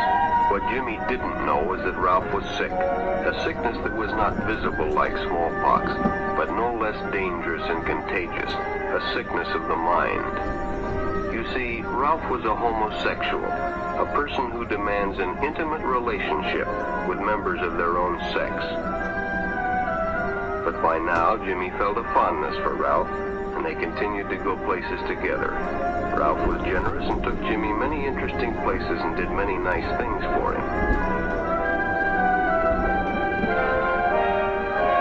He bought presents and even gave him money, but payments were expected in return. You see, he hadn't recognized Ralph's approach soon enough. When Ralph first asked Jimmy to go fishing alone, he should have discussed it with his parents or teacher. Finally, Jimmy told his parents, and they reported it to the juvenile authorities. Ralph was arrested, and Jimmy was released on probation in the custody of his parents. But all homosexuals are not passive. Some resort to violence, as in the case of Mike Merrick.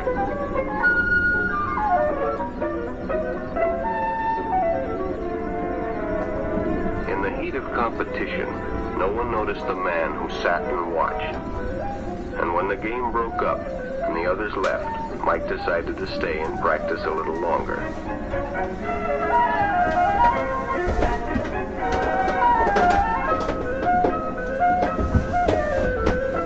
The stranger joined him.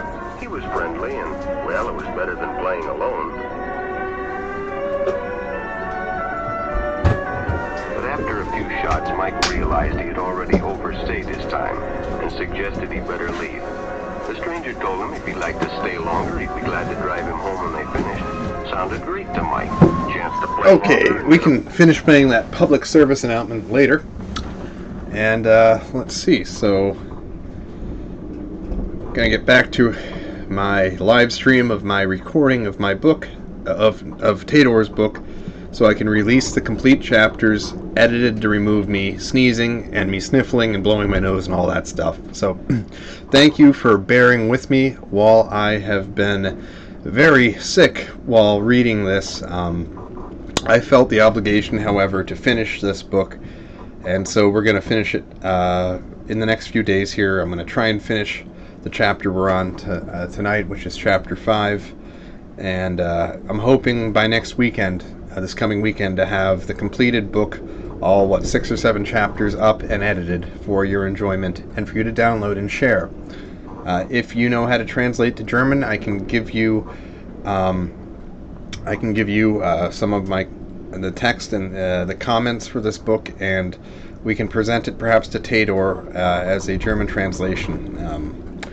Anyhow, I don't have the time to translate it myself, and also my German is really rusty now. I think if I do some podcasts with some Germans, it might come back, though. But I'm going to get back to recording. So looking for someone to help me translate this book with commentary into German. Moving on with the recording here. At the time of de Grelle's Berlin speech, the German armed forces and their allies were already losing ground in the war of attrition against Soviet Russia, Britain, and the United States. Many Germans saw the need for foreign assistance. This required rethinking of the Reich's continental attitude. In February 1943, the Foreign Policy Advisor Dr. Kolb introduced proposals for multilateral cooperation. He recommended... Is it recording? Yeah, it's recording. He recommended that the treaties be concluded upon the basis of absolute equality of the signatories. A nation should enjoy parity in the European community regardless of its form of government. Kolb's plan required Germany to relinquish hegemony over the continent. So it sounds like Kolb has some good sense. Stick together against international Jewry and its slave armies, including, unfortunately, the United States servicemen that didn't know they were slaves to the Jews. The Jews completely controlled the media in these countries, in the Soviet Union, in Britain, in the United States, in the former colonies. And unfortunately, the Allied soldiers didn't know they were being used as a slave army to rescue the international Jewish bankers from European liberation forces. The economic miracle of a Jew bank-free economics would have spread throughout the world if the Jews hadn't brought on this war. Moving on. In September 1943, Arnold Koester, head of the Planning Commission of the Armaments Ministry, bluntly stated in a memorandum that the Reich conducted an improvised exploitation of the occupied territories. The result was, quote, resentment among society's elements of goodwill, mounting hatred, and among hostile strata of the population's passive resistance and sabotage, end quote. The German diplomat Cecil von Rente-Fink reported to Ribbentrop on September 9th, quote, it is obvious that the mood in Europe has been worse for some time, and that resistance movements are growing rapidly. This development can have dire consequence for the willingness of the European nations to commit their resources for our victory, and must be countered. Rente-Fink considered one of the worst shortcomings to be the fact that, quote, apart from what is occasionally stated about the economic field, we have so far avoided saying anything more concrete about our intentions. This gives the impression that we want to keep our hands free to implement our own political plans after the war, end quote. And that's ridiculous for people to have thought that. Given what the Germans had done with the Czechs and the Danes and the Norwegians, they restored them to autonomy. So certainly they had to keep military in those countries to keep the Jewish slave armies, or the slave armies for the Jews, the Western democracies, from landing there and then attacking liberated Germany from there. But, there were a bunch of stuff they didn't plan on having to deal with when the Jews triggered this war through their control of the media and the state departments of the various countries involved opposing European liberation. They did not have any plan for occupying countries. There was no plan for it. All of these were impromptu responses to the need to defend Germany from losing its autonomy again. Moving on. Attending a wartime lecture on the danger of communism, de Grelle voiced pan-European concerns when he told the speaker that the volunteers understand what they're fighting against, but not what they're fighting for. That's key right there. And you have to remember, this started as just Hitler wanted to liberate his people from Jewish tyranny. He wanted to liberate them from this Jew sham government that was the Weimar Republic that exploited children and women. He wanted to liberate German families to be able to secure a better existence for their children. He wanted German workers to be able to have a piece of their labor and not have the blood sucked from their economic veins by the Jew speculators. He didn't realize that in challenging Jewish power in German-speaking countries and in the German realm, that he was triggering an international Jewish response to stamp out this movement for the freedom of German people, which ultimately, when you're fighting against international Jewish tyranny, it's a global struggle. Never forget that. If you're a Danish nationalist, or if you're a Kenyan nationalist, or if you're a Moroccan nationalist or an American nationalist, you have to remember that the moment you challenge Jewish power in your country, the rest of the world will be turned against you through the Jewish control of the finance and the governments and the media of those countries. So this struggle is international, whether we want it to be or not. We're all in this together, whether we want to be in it together or not. And that counts for every non-Jewish people of the world. We have to stop fighting with each other. There must be peace between the peoples, or else the parasite will remain firmly lodged in our veins, sucking the economic lifeblood from our peoples, and dooming many of them to very near future extinction, such as in Europe. I know that's a tough pill to swallow. There's no such thing as just German nationalism, or just French nationalism, or just English nationalism, or just even Congolese or Japanese nationalism. Any nationalism that challenges Jewish tyranny over their country will be responded with an international slave army. You must realize the international struggle of what's happening here, and the struggle continues. The Brexit vote against the Jewish-controlled European Union, the people wanting Angela Merkel to answer for her crimes against the German people, the Americans wanting justice for the survivors of the USS Liberty, us wanting us to no longer be a slave nation or a colony of Israel. We all have one thing in common, and it's that when we stand up independently, we'll be squashed by the international Jewish force, whereas if we stand up together, we can then secure the independence and futures for our respective peoples. However, it involves cooperation, because the Jewish power is international in nature, and even if our interests are solely national, well, because of the nature of the enemy, your interests now become international, even if you just wish for nationalism and freedom for your own people. So, moving on here. German occupational policy in former Soviet territory was counterproductive. Aware of the threat that Eastern populations such as the Mongols had historically posed, Hitler preferred to keep them politically impotent. He stated during the military conference in June 1943, quote, "I cannot see any future objective that would establish independent states here, autonomous states," end quote. He privately remarked in April 1942, quote, "To master the peoples of the East of the Reich who have conquered the guiding principle must be to accommodate their wishes for individual freedom as far as possible, avoid any organized state form, and in this way hold the members of these nationalities to a limited standard of civilization as possible," end quote. And that is exactly why the Soviet Union was not defeated within 2, 3, 4 months. Hitler should have seen himself as a liberator of all men, not just of Germans. And he didn't realize this until the end of the war, that this was a struggle not just for Germany, not just for Europe. This was a struggle for all free peoples of the world, and he realized it too late. He didn't realize the nature of the task. In liberating Germany, he also had to be willing to liberate the world, because the Jews will always escalate against the people that seek freedom until they're crushed, or until international Jewish power is completely crushed. They're fanatics. You have to remember, we're dealing with fanatics here. Histrionics. Moving on, the Völkische Beobachter mirrored this contempt for the Russians, as in the following description of a group of Soviet prisoners published in a July 1942 edition, quote, "We all know him from the newsreels. This earth-colored leathery face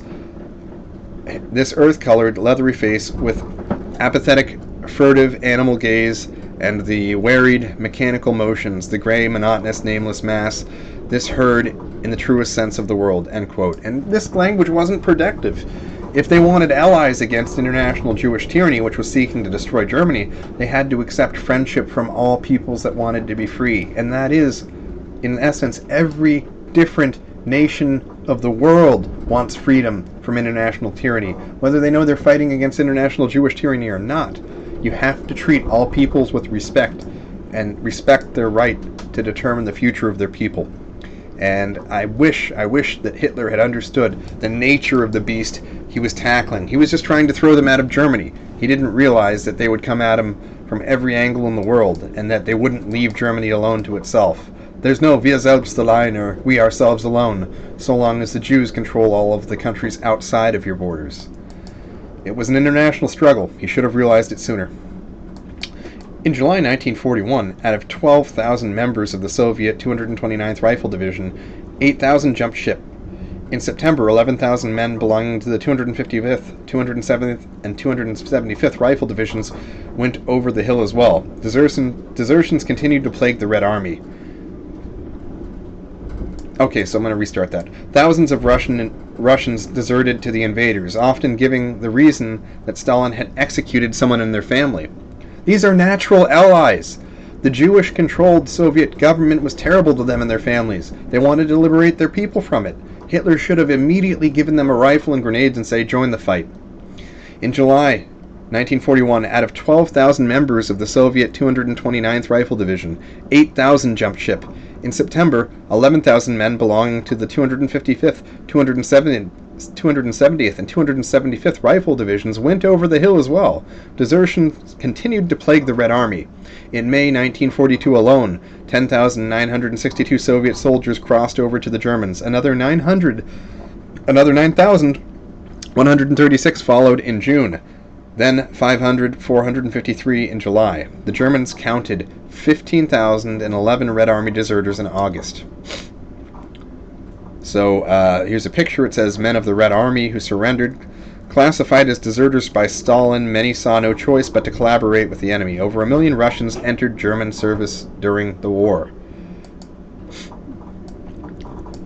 In May 1943, 90 Russian battalions, 140 independent rifle companies, 90 battalions consisting of non-Russian troops such as Georgians and Tartars, plus 400,000 unarmed auxiliaries served the German armed forces. A Cossack division and several regiments supplemented this military force. At least 500,000 former Soviets fought on the German side that year, and Cossacks were especially effective in combating communist partisans. Hitler was initially shocked by the number of Russian units in German army service, and in February 1942 forbade more to be established. That was a huge mistake! Damn it, Hitler, why'd you mess up there? He soon gave up his resistance to the practice thanks to the achievements of these formations. You have to remember, these Russians and Ukrainians, Tatars, they had witnessed their women being raped to death by Jews. They had witnessed their fathers and brothers being shipped off to Jewish-controlled slave labor camps. You have to remember, 85% of the secret police and Gulag camp guards, where the Jews administered their genocidal program against the non-Jews, were Jewish. 85% of the camp guards, 85% of the Cheka, GPU, and KVD, these were Jews. They were the ones that genocided 20 to 50 million people in the Soviet Union prior to World War II.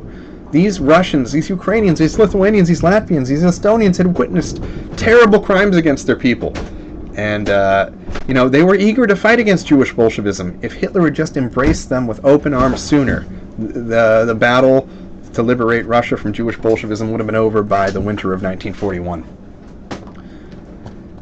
Since the beginning of the Soviet-German War, captured Russian officers repeatedly advised the invaders that the establishment and formal recognition of a Russian national state with its own army of liberation was essential to overthrow the Stalin regime. Officers testifying included former commanders of the 3rd Guards Army, the 5th, 12th, 19th, and 22nd Armies, and more than a dozen other generals. The German diplomat Hilger interviewed 3 prominent Russian prisoners in August 1942.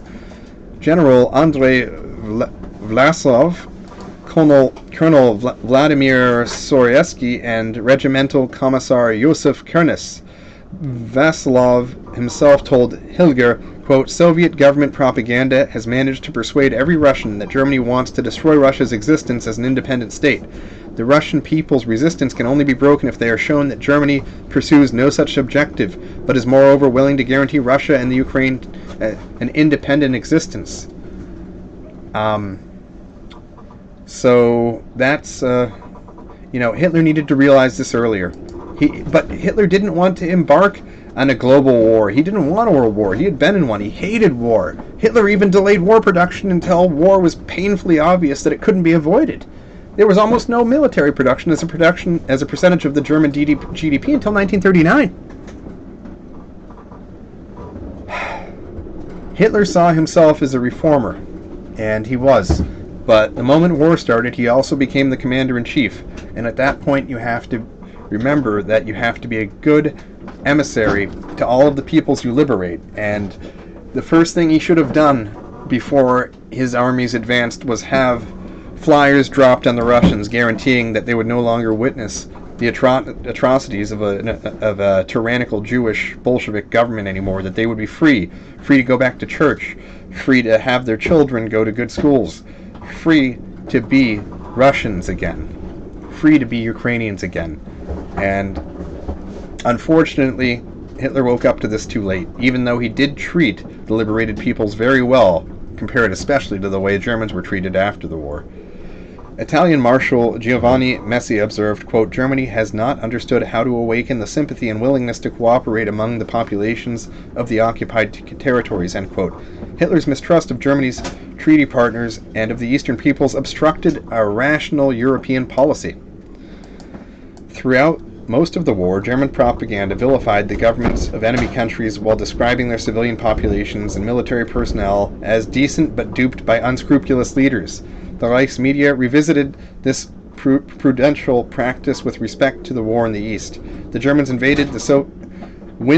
invaded, the Soviet secret police, the GPU, liquidated political prisoners in eastern Poland and in the Baltic states. The Germans discovered 4,000 victims in Lvov, in Luk 1,500, in Dubno 500. Summarizing the German official inquiry, Dr. Philip Schneider wrote, quote, without any doubt, those murdered were tortured before their death in a sadistic way.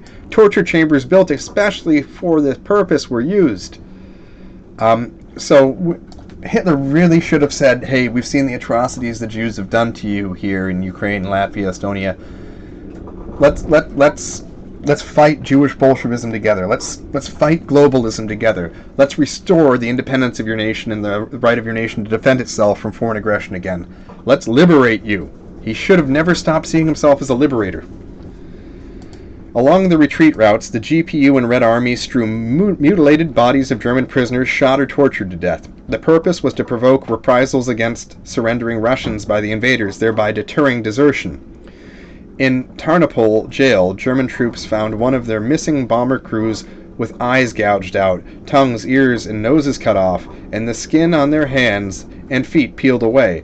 This was a favorite GPU torment accomplished by first immersing appendages in boiling water. God, that's horrible. The Germans weren't doing stuff like this. You got to remember, the GPU was 85% Jewish. 85% Jewish. So the Jews were torturing Germans and leaving the tortured bodies that were mutilated and dead in the path of the oncoming European liberation forces, trying to trigger the German armies to do reprisal killings and tortures of Russians. And you're about to find out that that didn't happen. The Germans maintained their discipline and did not give in to the Jewish provocateurism. During January 1942, the Soviet Black Sea Fleet landed Russian Marines along the German-occupied section of the Crimean coast near Odessa. An engineer with the German infantry division there recalled this, quote, many houses along the beach had served as hospitals or as collection areas for the wounded. The Russians entered, killed the orderlies and the physicians, and raped the nurses and female assistants. So these are Russians this is happening to. Then they threw the women into the ice-cold waters of the harbor basin. They shot the wounded and sick soldiers or dragged them into the street and poured cold water over them so that they would freeze to death in the outdoors, end quote. The German press described GPU agents and Soviet soldiers committing atrocities as Untermenschen. The expression literally translates as lowly persons, but historians sometimes interpret it as meaning subhuman or racially inferior.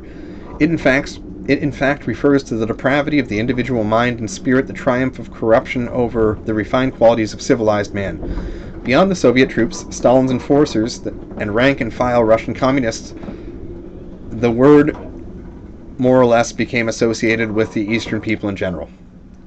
And here's a picture of, it says, it's a picture of a Russian tank. It says, a captured KV-2 tank parades through Berlin on May 8, 1942, to advertise the opening of the, quote, Soviet Paradise, unquote, exhibit in the city's Lustgarten. The exhibit portrayed social misery and communist oppression in the USSR. Melita Wiedemann, editor of the diplomatic journal Die Aktion, expressed the frustration over German propaganda and foreign policy felt among many prominent citizens. In 1943, she wrote to several SS leaders advocating the pan-European idea and the revision of German practices in the East. She directed a letter to Himmler via his advisor on October 5th, in which she maintained, quote, our silence over the future form of the new Europe is considered in the occupied territories and among those who are officially our friends to be absolute proof of our wicked intentions, end quote. Wiedemann added, quote, first the Jews were declared Untermenschen and deprived of their rights. Then the Poles joined them, then the Russians, and very nearly the Norwegians as well. Who's protecting any nationality from being relegated to the realm of Untermenschen by Germany and then destroyed, end quote. She continued, quote, our Untermensch slogan has helped Stalin proclaim a national war. The entire Russian farming community, most of the intelligentsia, and the senior leadership of the Red Army are enemies of Bolshevism and especially of Stalin.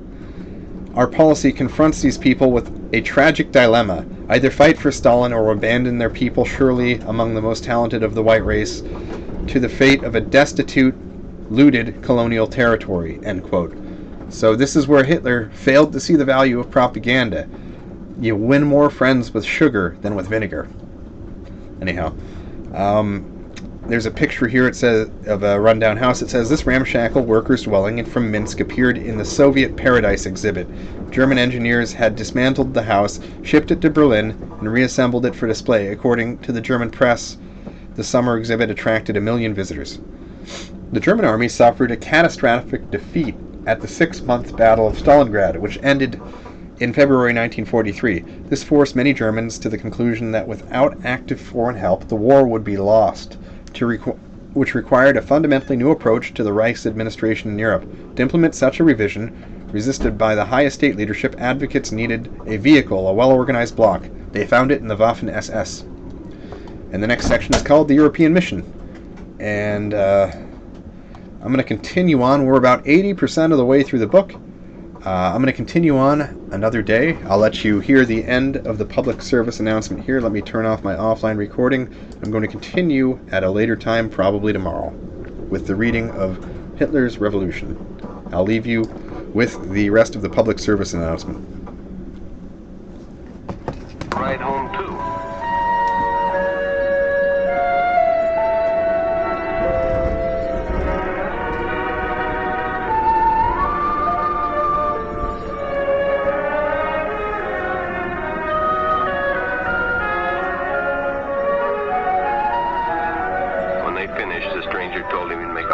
Player someday if he got lots of practice.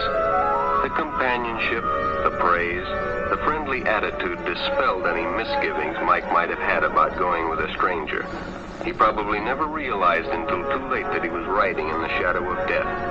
But sometime that evening, Mike Merrick traded his life for a newspaper headline.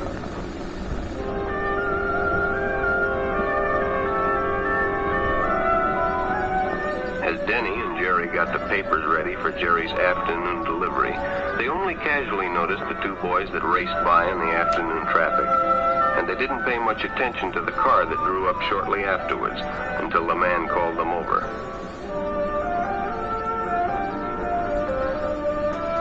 Had two boys been by on bicycles? The boys nodded they had. Could they recognize them if they saw them again? Well, Denny guessed he could. Then hop in, the man said. Those are stolen bikes. Without giving it another thought, Denny got in and the car sped away. Jerry watched. He'd been told many times, if a friend got in a car with a stranger, to write down the license number. It didn't seem to apply, but, well, fortunately, he marked it down.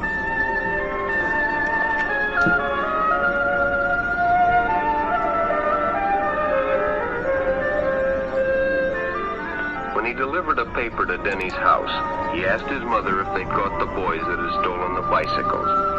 Denny hadn't returned, so he told her the story and gave her the paper with the license number.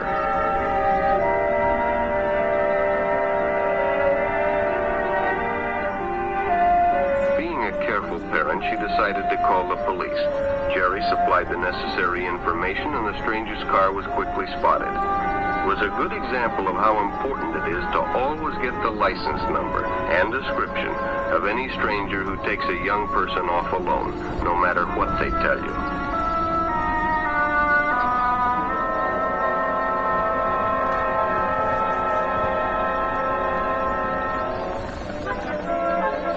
Public restrooms can often be a hangout for the homosexual. Bobby and his friends hadn't noticed the man who had been in the restroom when they changed, and as it was late, he suggested they take the shortcut under the pier, but the others preferred to take the more traveled way home.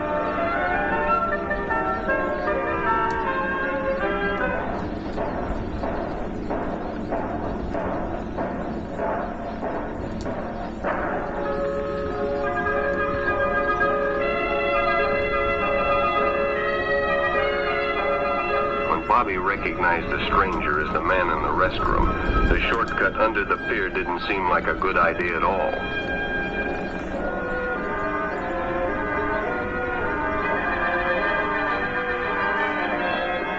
After all, it's more fun to stay with your friends anyway. Bobby had made a wise decision. It may have saved his life. The decision is always yours, and your whole future may depend on making the right one. So no matter where you meet a stranger, be careful if they are too friendly, if they try to win your confidence too quickly, and if they become overly personal. One never knows when the homosexual is about. He may appear normal, and it may be too late when you discover he is mentally ill. So keep with your group, and don't go off alone with strangers unless you have the permission of your parent or teacher.